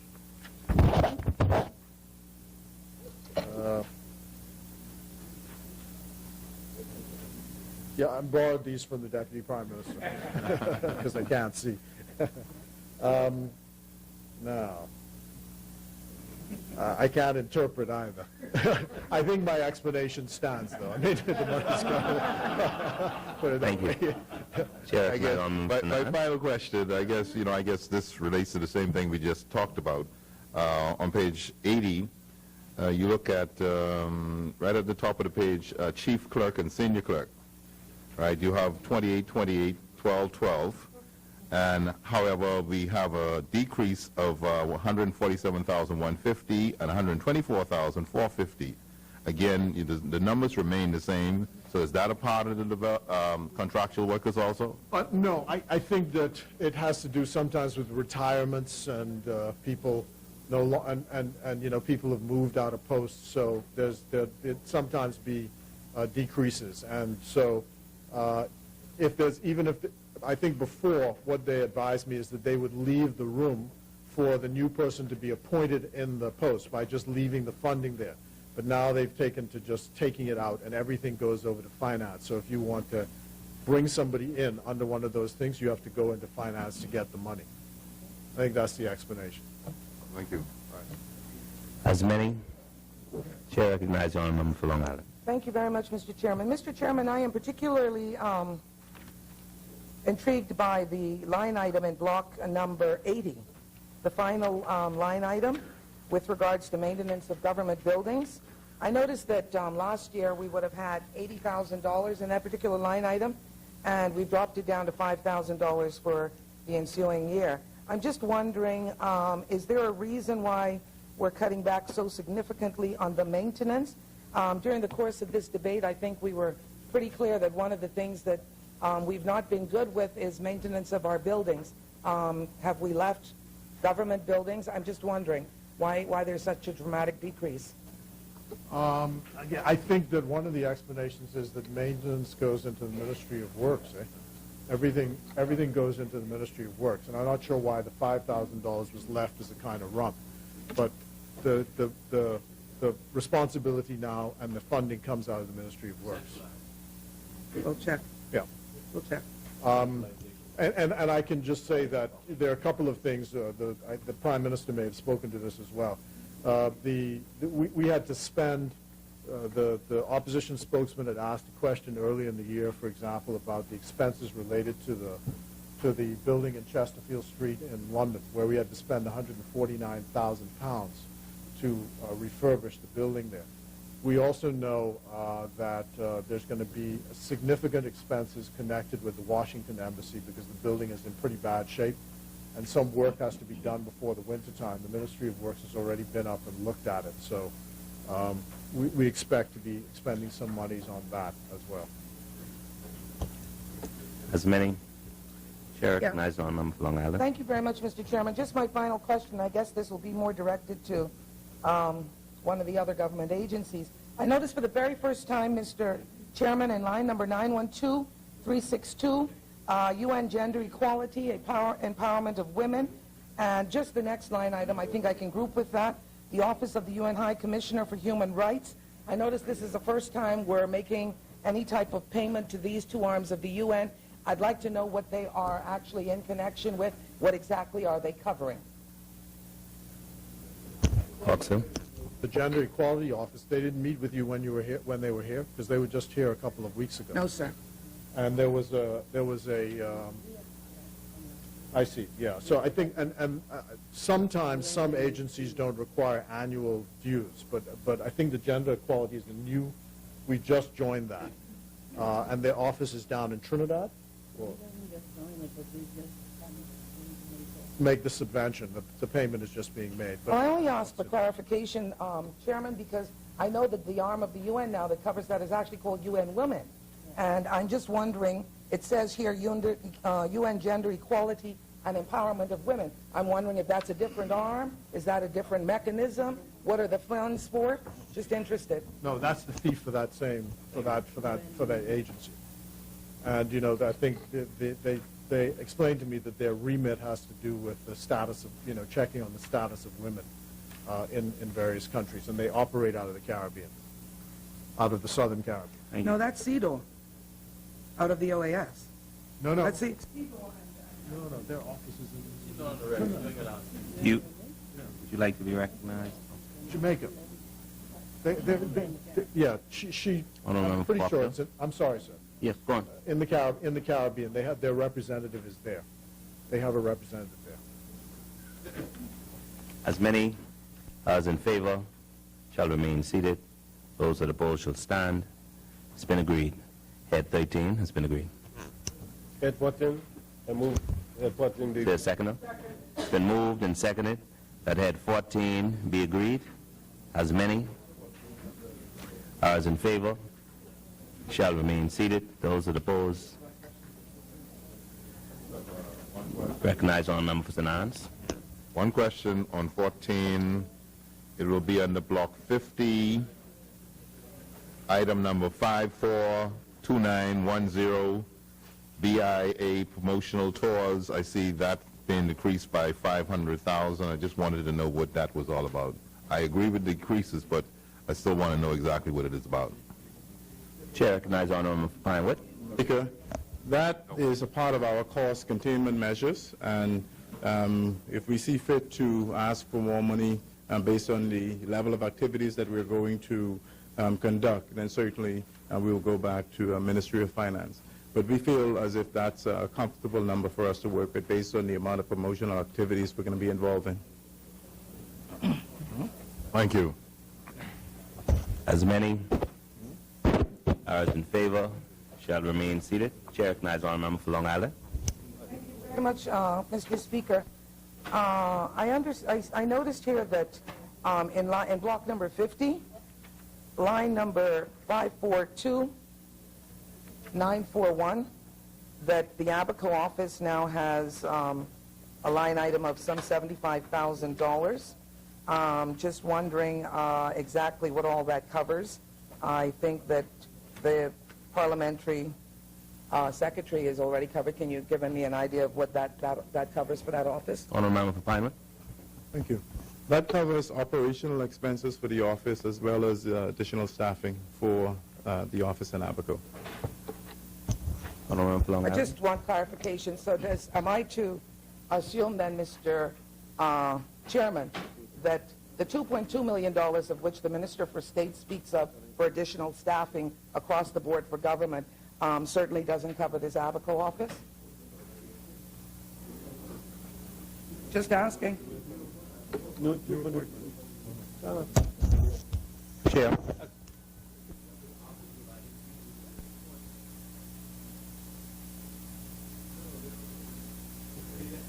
Chair recognizes the member for Pinewood.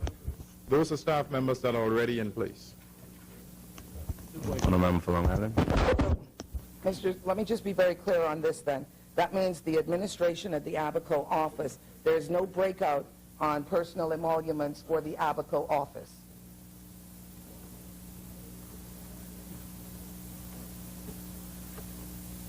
Honourable Member for Pinewood. Breakouts for personal emoluments outside of the Parliamentary Secretary and the Undersecretary Flowers.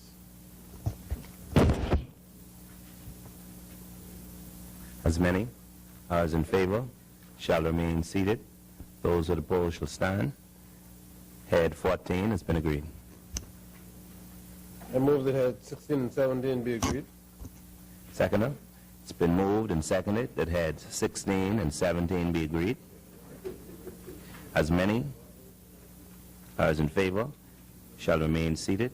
Those that oppose shall stand. Heads 15 and 16 have been agreed. I move that head 18 be agreed. It's been moved and seconded that head 18 be agreed. Sorry. Did we skip that? Well, a correction. On the last occasion, it was heads 15 through 17 that were agreed. We now... Is there a seconder? No, head 15. Head 16 and 17. Oh, I am sorry. I am sorry. I now see. I see now. Yeah.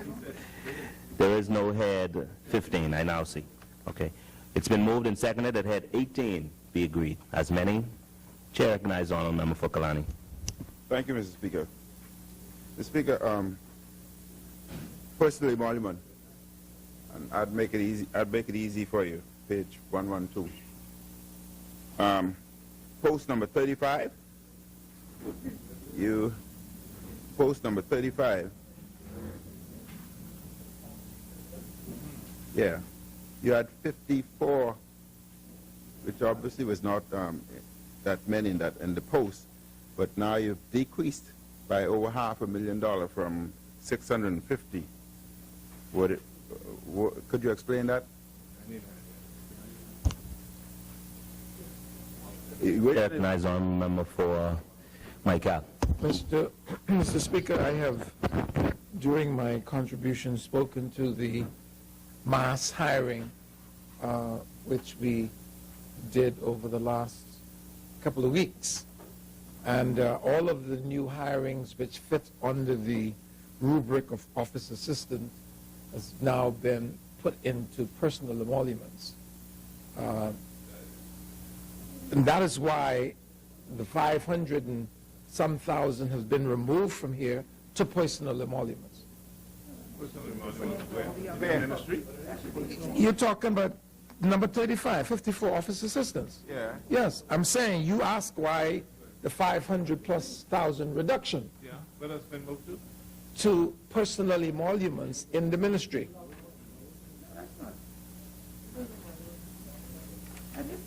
But this is personal emolument. No, what I... Chair recognizes Honourable Member for Kalani. If you look at... Sorry, Chair recognizes Honourable Member for Michael. If you look at item... Are you the same head? We're in head 18. At 18. Mr. Speaker, I am to understand that he's asking why the $500,000+ has been removed, and office assistants now has $99,000. My understanding is that. It is personal emolument. I know that's part of the personal emolument, but I'm saying if you look at item number 29, most of the office assistants' titles have been changed because when they were previously scattered all over the ministry, they were office assistants in many categories. They have now been combined for a nomenclature change, and they are either general service workers or, for want of a better word, the names have been changed, but the amount of the people have been removed from that item to another item in the ministry. Minister. Thank you, Mr. Speaker. Minister, I understand that sometimes individuals move from one position to another, and therefore the number of posts may subsequently decrease. When I crunch the numbers with what is provided here, it does not correlate. And even if you tried to explain, saying that they move to janitress at post number 29, the number still does not crunch. So could you have finance send us a proper explanation? Chair recognizes Golden. It's a combination of what the honourable member for McCall said, and, Mr. Speaker, the fact that you have provisions for 54, but they're not 54 in the post. But we'll undertake to get, as the honourable member said as well, there was a mass exercise to regularize persons, and that affects this. It's a combination of that and individuals moving, being properly classified into their proper position, and as well, you have, contractual workers, persons being regularized, and just having the number of posts, but the amount of people not in the post. Eyes on them for Michael. Seeking to explain it, and I thought I did, but the explanation is that these were contractual workers, which were removed from that item to item number 01100. That's over on page 114. Salary contractual workers monthly.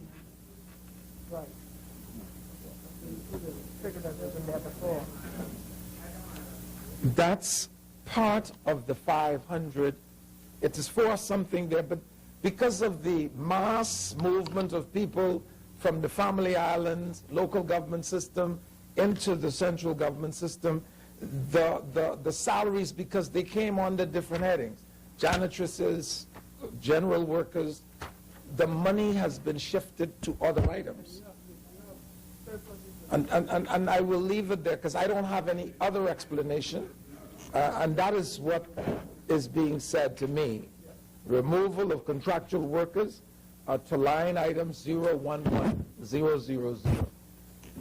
The chair recognizes the... So, I thought you were going to start. Chair recognizes the honourable member for Central Bahamas. Mr. Speaker, for what it's worth, there's a savings of $1.2 million, and I would respectfully suggest that if moving persons from contracts to P&P, this one exercise alone and this one ministry saved $1.2 million, then with the greatest respect, we need to look at putting all contractual workers permanent and pensionable if we're going to save $1.2 million in one ministry. Chair recognizes the honourable member for East Grand Bahama. Mr. Chairman, I think that there's probably an explanation, but I think the explanation that's been given doesn't clarify the situation, particularly to the point that the ministers indicated that individuals were added to the P&P, and so we would assume that if in fact that is the case, that the overall, considering the overall, whether it's salaries, P&P or contractual, because they're saying that some's moved in between, there's still an addition, from what I'm understanding, still an addition to the ministry in terms of staffing, and so the decrease of 778,000 doesn't jive with exactly that. So I'm sure there's an explanation, but I think that it requires a little bit more explanation than that.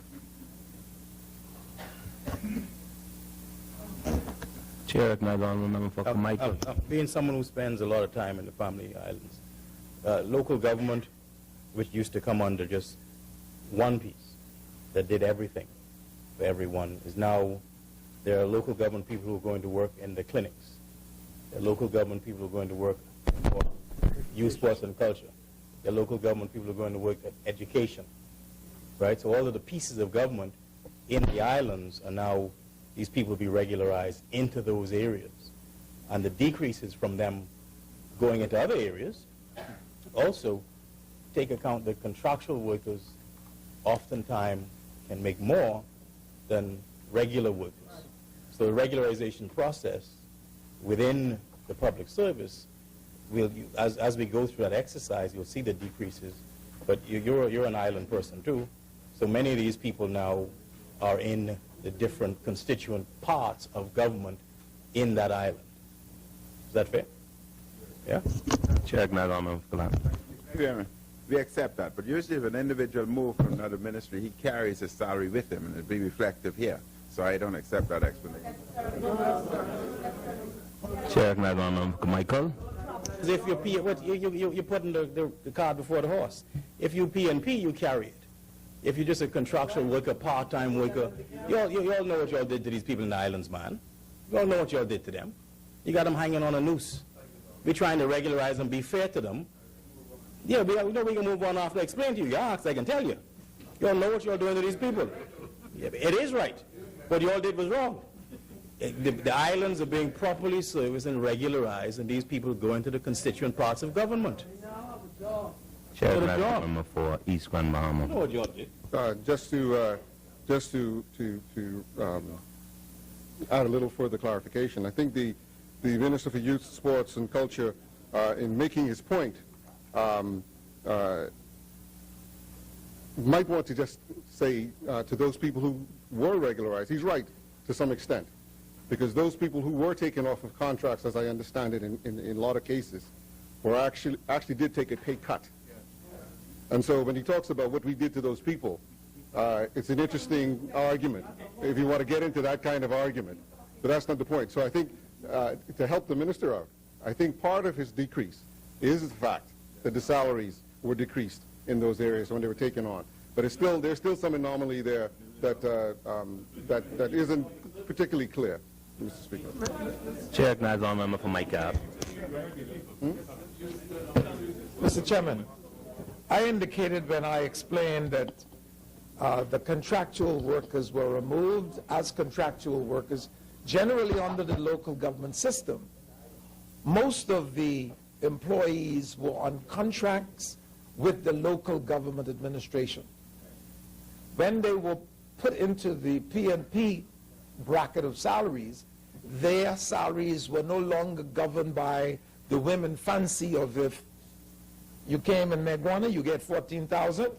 In Long Island, you get 15. When you came over to the public service, you fit into a scale. And some people, just a moment, some people who were making 16,000 as janitresses now find themselves under the public service scale making 10,500. So there has been a reduction of salaries or emoluments, let me put it that way, because I don't want to get, but because of this regularization, a lot of money was saved because they no longer make the salaries they were once making as contractual workers. Well, yeah, I mean, they had, but you know, Mr. Speaker, while I'm at this, so I don't have to answer this again, every person who was invited to come from the local government system into the central government system had been given the option whether they wanted to leave or not. In other words, because we knew that the scales would create a reduction of salary in certain areas, we gave them choices. You can stay with the local government system because if you had commitments, we don't want to force you to come over here. And all of them who came signed that they were willing to take the reduction to become P&P. And so there was no forcing. So we didn't do anything to create pain and suffering without an agreement. I just wanted to make that point because somebody may get the impression that we reduced these people's salaries, they didn't have a choice. They had choices. And my ministry took the pains to ensure that every one of them understood in some cases their salaries would be increased because there were some people who mentioned just $600 a month, even though they were full-time, so to speak. So, you know, all right. I just thought I'd make the point so it don't come back up. Chair, recognizes our member for Long Island. Mr. Chair, I just would like to question in Block 30, rents, communications, and utilities, line item 301120. I noticed there is a significant increase in the living accommodations. Could the minister kindly articulate where those rental accommodations, you know, have been increased, please? 3011? No, it's the first line item. That's it. That's it.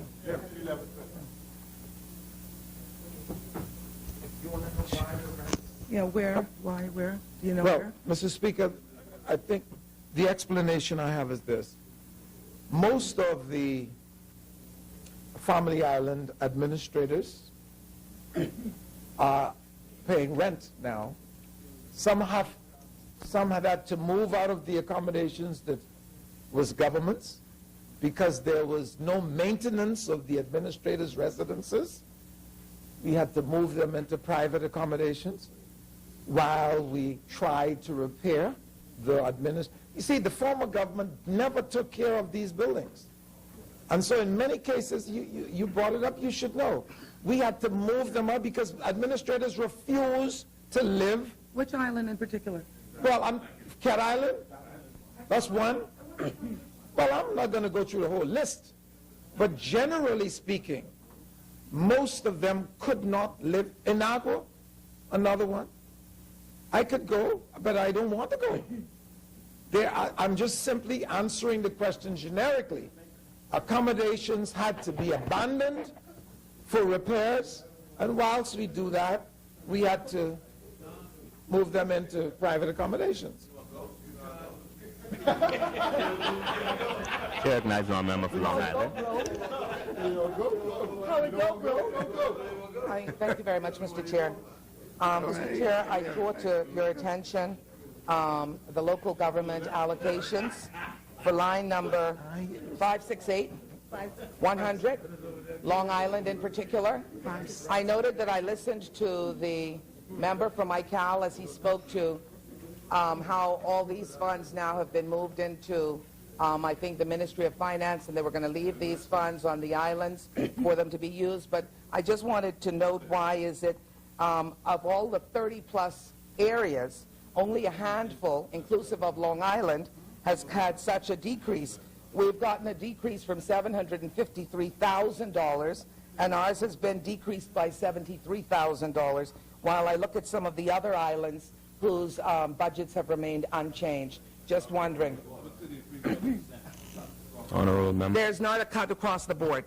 None in Rumkey, none in Consol. Honourable member. None in Cat Island. Chair recognizes honourable member for Mike Cal. Mr. Speaker, the understanding that I have with respect to certain areas, national insurance, other contractual obligations have been removed in certain areas from local government to central government.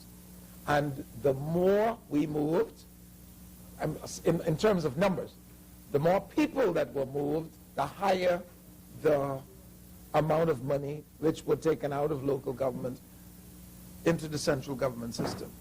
But it had nothing to do with the reduction of the amount of money which were or which will be available to Long Islanders for the services which they render to the Long Island people. So, if I may, am I to understand clearly then that while they moved so many people out of Long Island and they got the $73,000 reduction, I look at a place like Inagua, for example, where they would have had $376,000 and nothing has been removed from their budget. Just using it as an example because there are some 30-something districts. That's a board, that's a different board. Honourable member. Member for Mike Cal. Mr. Speaker, the truth is the places, let me put it like that, the districts which were, in my view, poorest and needed more than they got by far were least affected by judgment. That's all I could say. Chair recognizes the Honourable. I'm not quite finished with this line of questioning. Honourable for Long Island. We speak then, Mr. Speaker, I just want to go back to this because I want to be very clear. I want the people of Long Island to be very clear as well since I represent them here. And I think the member would have just told me last week, after looking at the administrative building in Long Island since Hurricane Sandy, that yes, it is in a deplorable state. I just want to know that, well then, why is it that we're removing from here the $73,000 when in fact we probably could use that for some of the work that has to be done in Long Island, which is an economically challenged area. Mr. Speaker, Mr. Chair, if I could answer that this way. The administrator's office of which the members speak is already under contract for repairs. It will not come out of local government's budget. I'm talking about the local government budget. It is being paid for by my ministry's budget. And so the only explanation I will want to give is that the local government council will be much better off under this, even though there may be a reduction on the face of it, they will be much better off this year than they were last year. That's money. Thank you. Chair recognizes the Honourable Member for Central and South Abaco. Page 116. Oh, sorry. Page 116. Block 50, item number 562200, Marsh Harbor. There's been a reduction of $240,800 from the local government fund. Maybe the minister could explain that to the local government. What's the item number? Marsh Harbor. Marsh Harbor. Okay. Page 116. And maybe just for the local government people in Abaco, so they'll understand the reason why.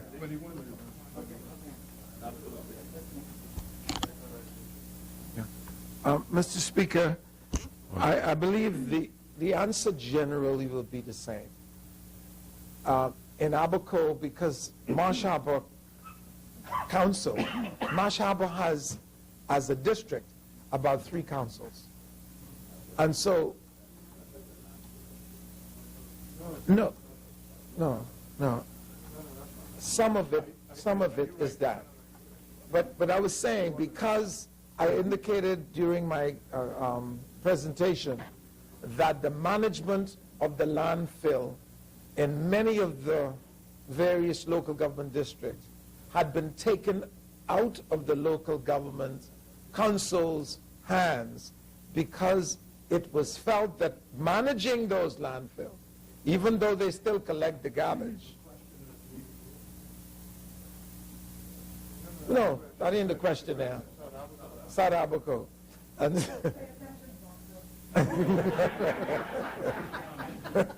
So, but generally that is it.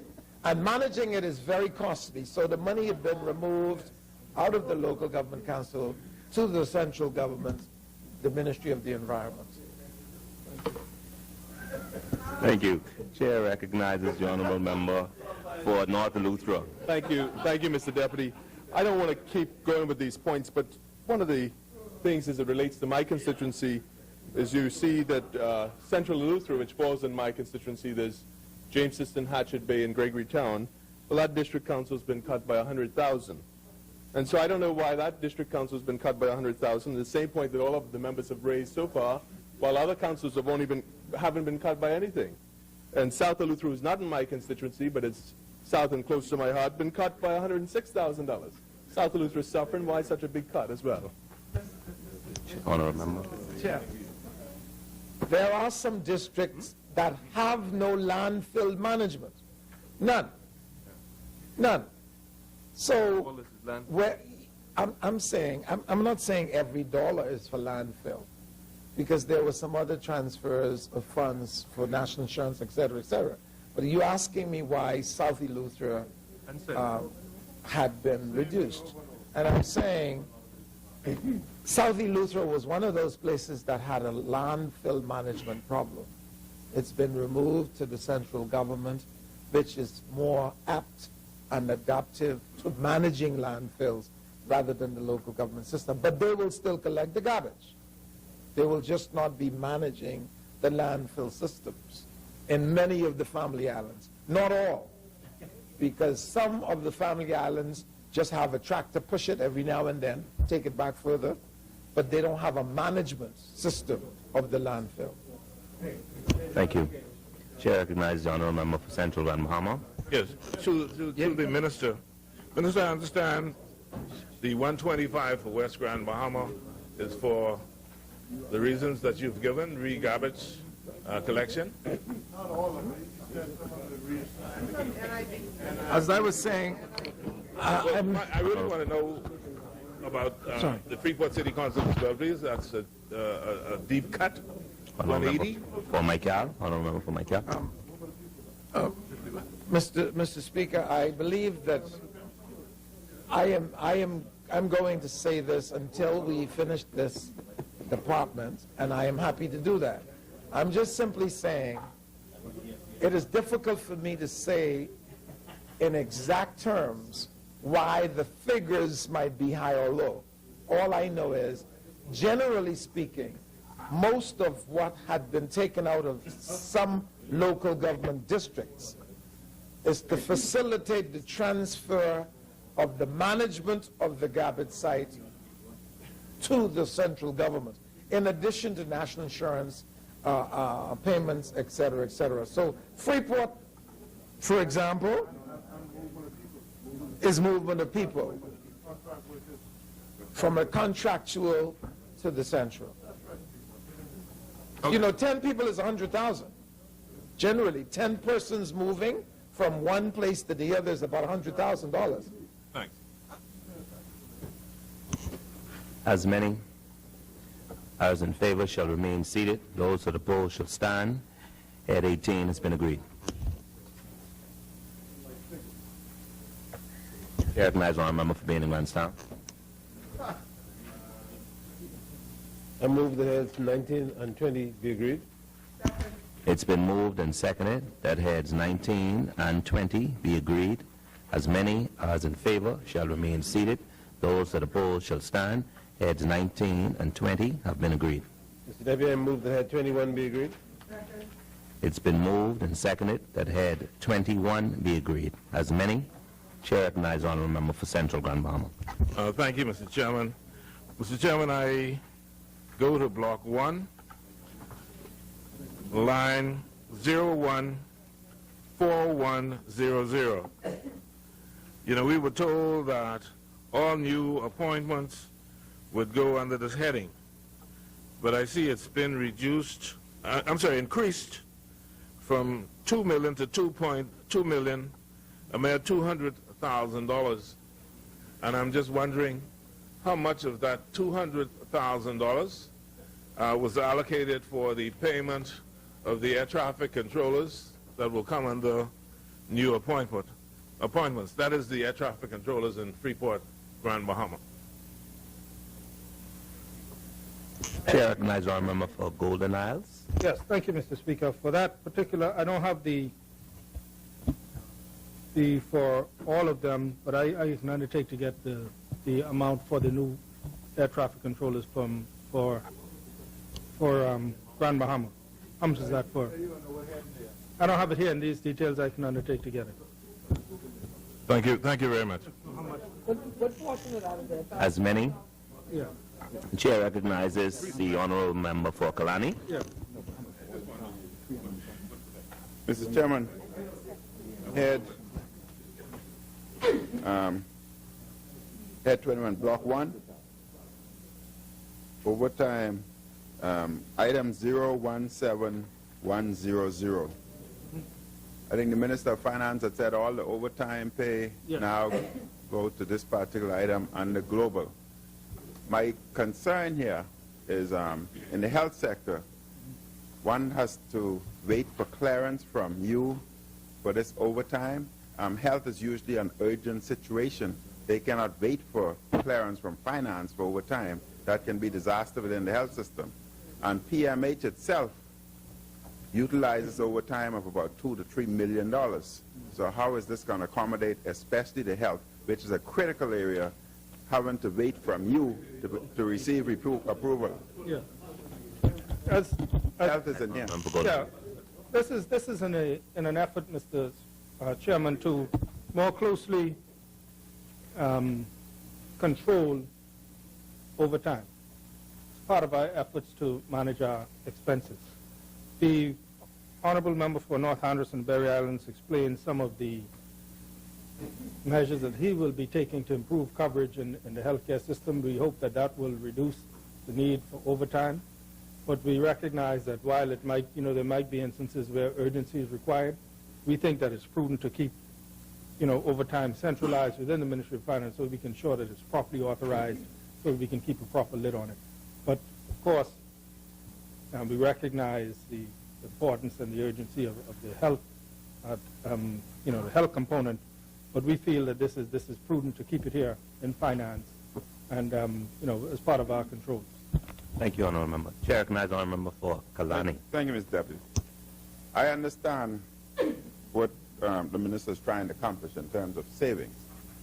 My concern, what type of policy would you have in place so that when the health sector, which is very critical, need an overtime personnel today, now, do they have to wait from finance for clearance? Because the problem is, if individuals are not paid over a long time, it becomes more difficult to find individuals to work overtime. So I just want to know whether there's any policy. No. Public health in here, though. Public health.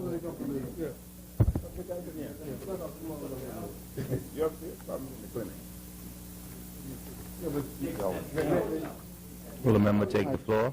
I don't think you're The chair. You're talking about authorizing overtime. You're talking about authorizing, not payment of overtime. Yeah, but. No. Chair recognizes once again Honourable for Kalani. The monies are in finance. I understand that. It's available.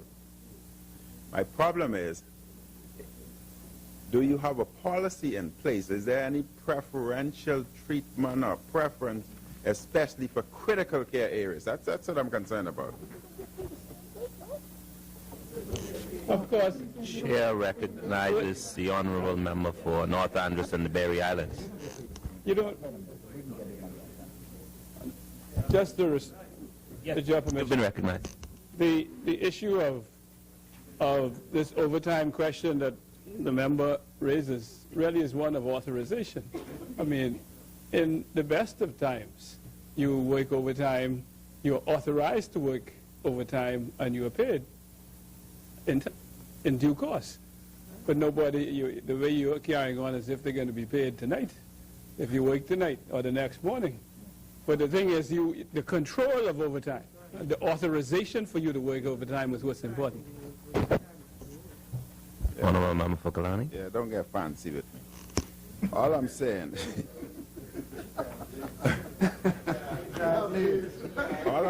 is, with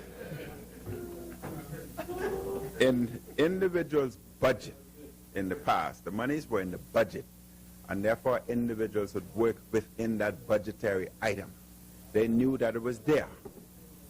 All I'm saying is, there has to be some policy, some communication network and link between the ministries, especially critical ministries, and health and finance, so that you know that the monies are there. Because you're talking about global, you're talking about non-critical as well as critical.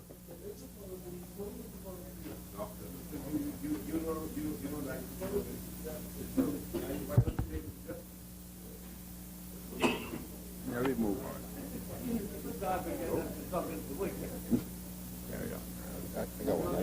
Chair recognizes the Honourable Member for St. Anne's. Mr. Chair, question.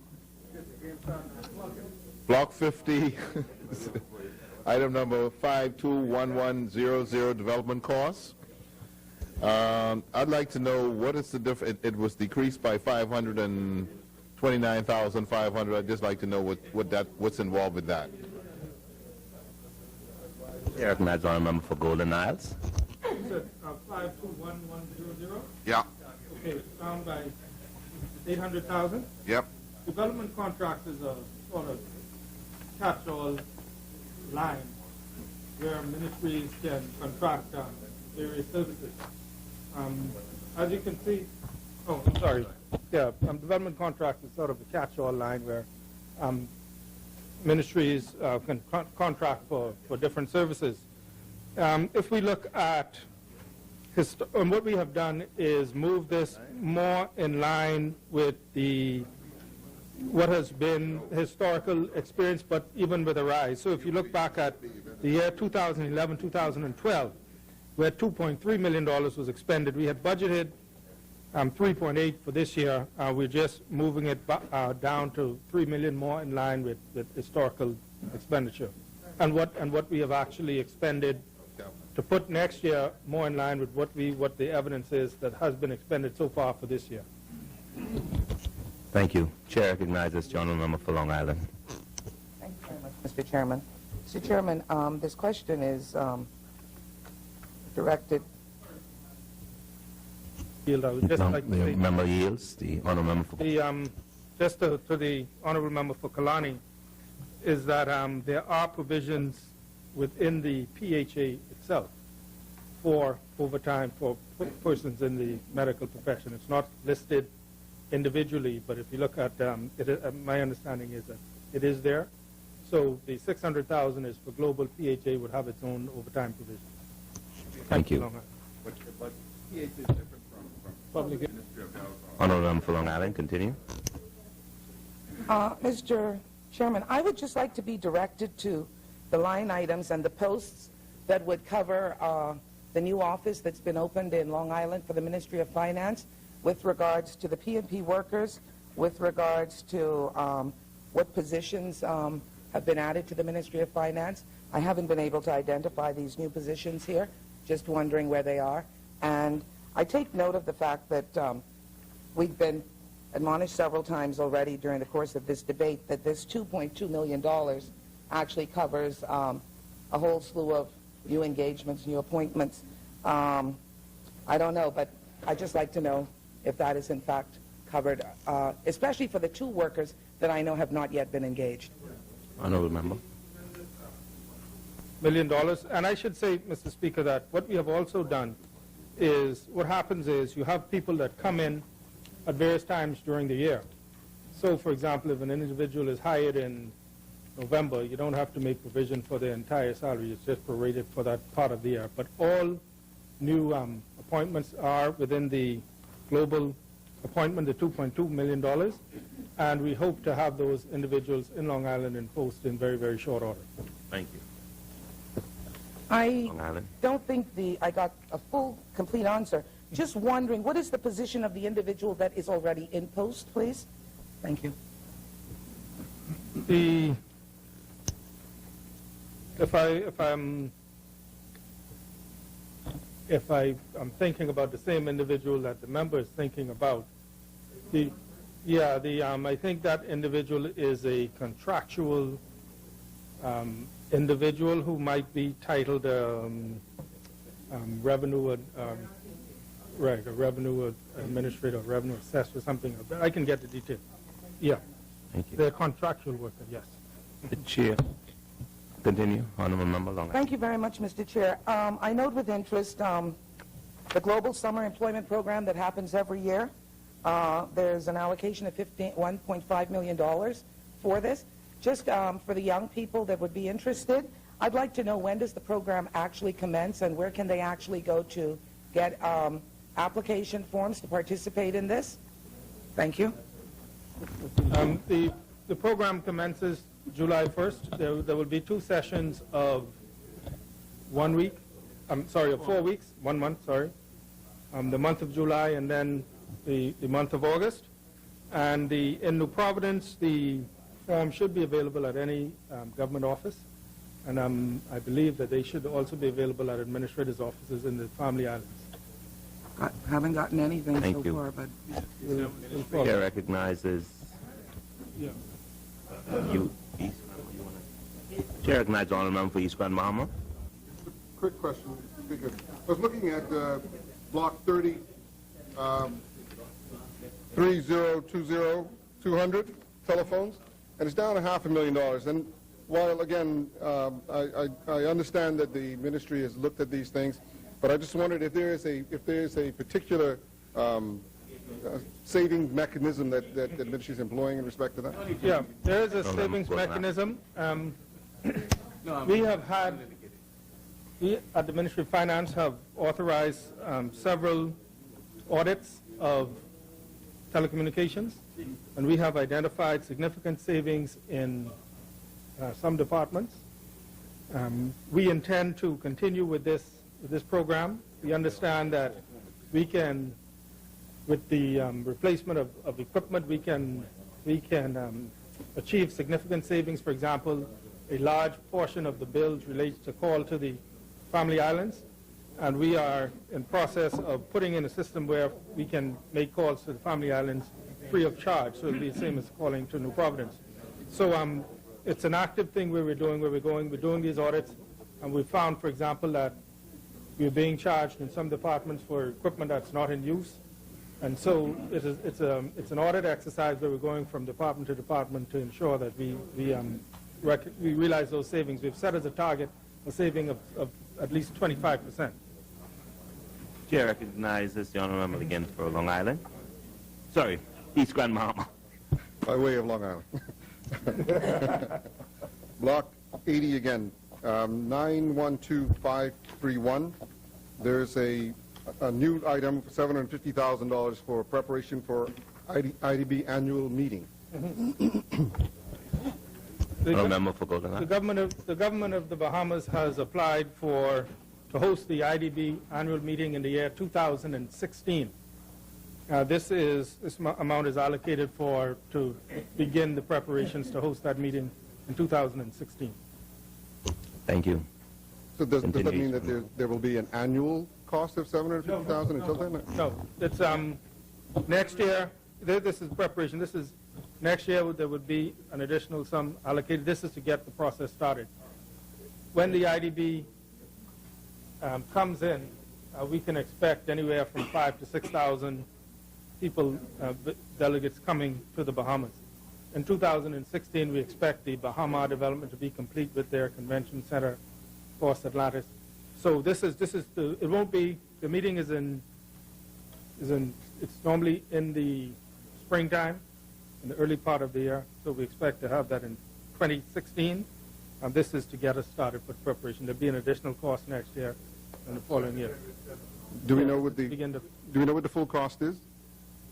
We estimate that the full cost, depending on how you organize it, for example, what you do in terms of transportation, etc., should be in the region of $4 to $5 million,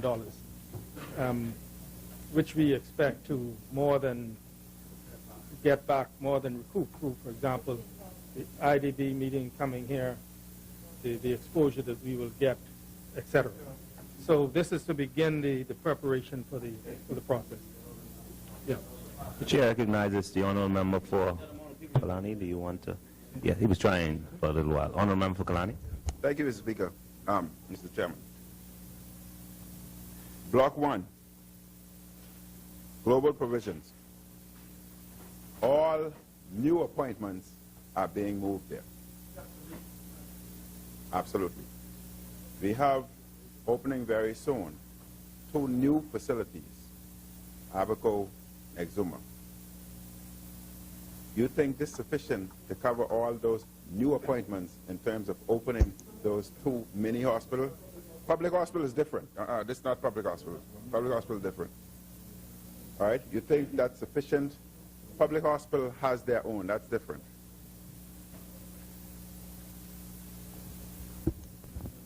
Chair, for we have, I believe, Mr. Speaker, those would be opening, I guess, maybe later on this year and through next year. We anticipate that there will be staffing with a combination of transfers and new appointments.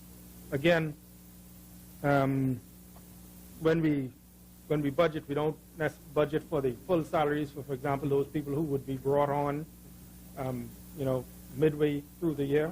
And I should say as well, Mr. Speaker, that this is our target. Of course, when we have the need for essential personnel, we always revisit and for things that are essential, we might wish to make more provisions. The Prime Minister said it today that we will not compromise on essential services to our people. This is our target, this is our budget, and just to remind Bahamians that, we are operating still within an environment where we have to be very, very careful with our resources. This is the amount that we have budgeted. This is what we're going to strive towards. If we need to bring on new nurses, new medical personnel in order to staff these clinics, of course we'll do so, Mr. Speaker. But this is what we're working towards. Honourable Member for Kalani. The member for Golden Gate. Public hospitals are also included in this. And that, I would think, would pose serious problems. I don't think this would be sufficient to deal with the new facility that public hospital will be opening soon in terms of the critical care block, as well as those 2 community hospitals. In addition to a clinic you're talking about building very soon.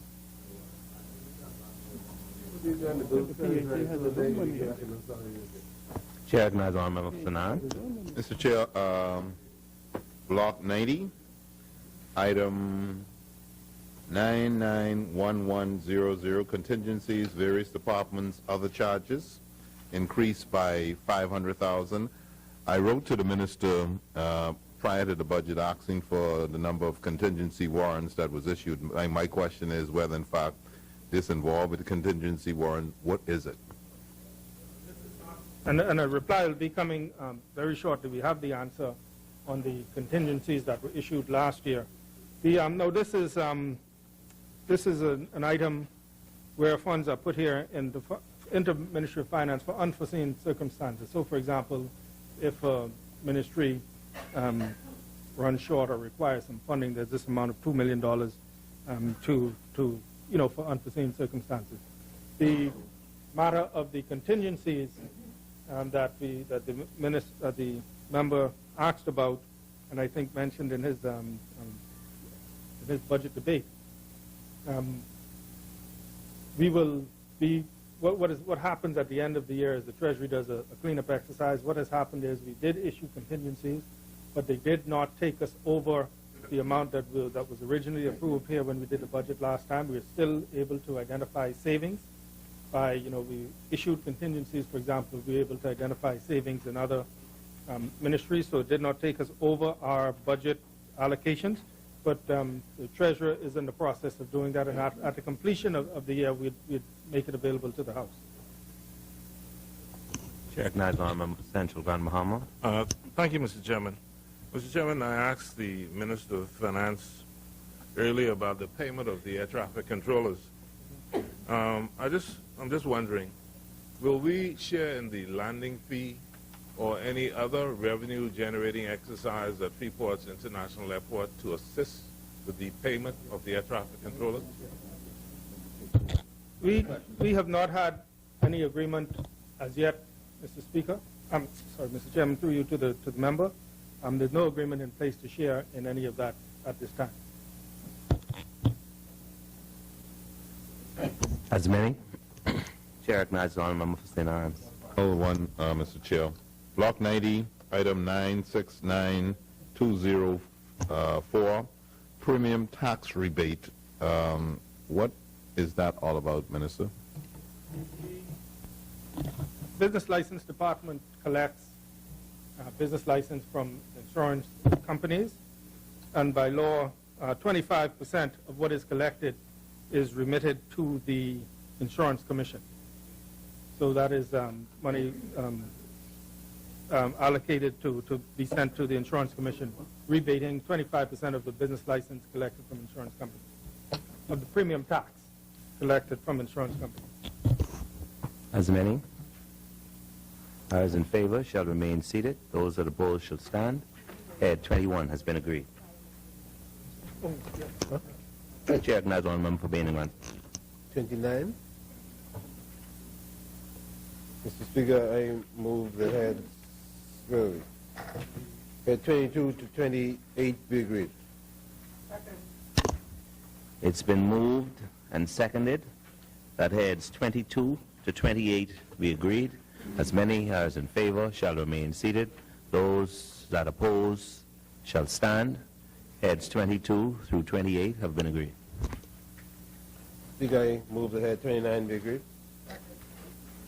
It's been moved and seconded that head 29 be agreed. As many. Chair recognizes the Honourable Member for Long Island. Thank you very much, Mr. Chair. Mr. Chair, I'd like to go directly to block number 90 of head number 29, Ministry of National Security. And I actually have I'll combine both questions. It's line number 911934, which deals with NIA, the National Intelligence Agency, and the one just above that, 911561, the trafficking of persons. Obviously, I just want to know whether, I know that this is an international agreement we have for trafficking in persons. I'm wondering if we have, in fact, had to utilize any of these funds. I notice it's for victim care, and I would like to know if the National Intelligence Agency is, in fact, up and running. With respect to the Victim Care Fund, as you know, there has been a very contentious issue that we've had with meeting all the obligations for Trafficking Persons Act that we passed and the worldwide agreements, and we were threatened by the U.S. government with downgrading us according to their classification. What we've done a whole lot of work on that.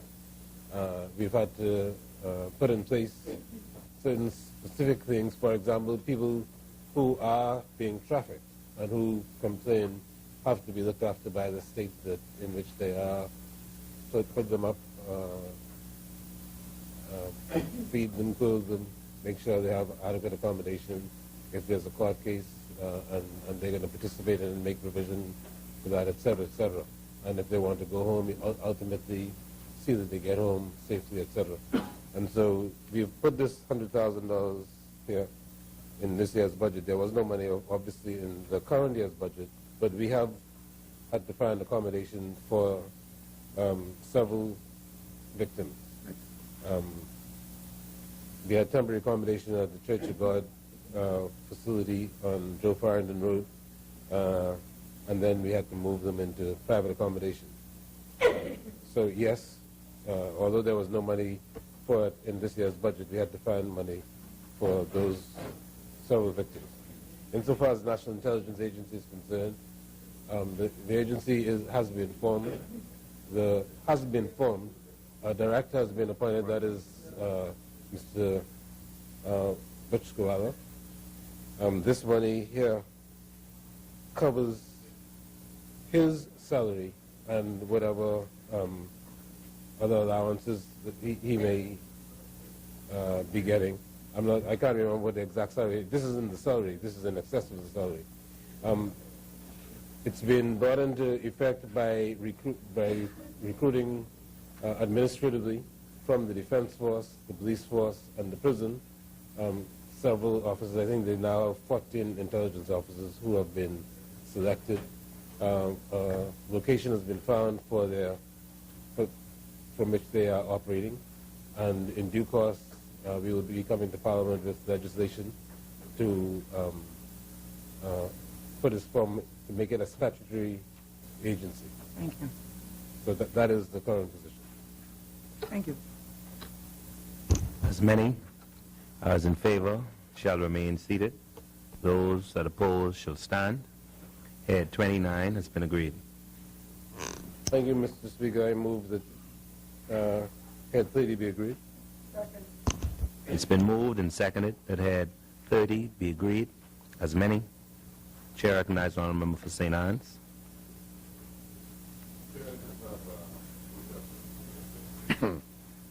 On page 190,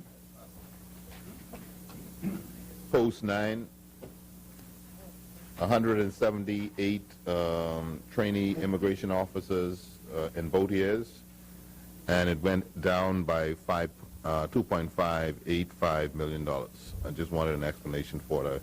I believe that will, if you explain that, that will explain a lot of the changes. Post 9.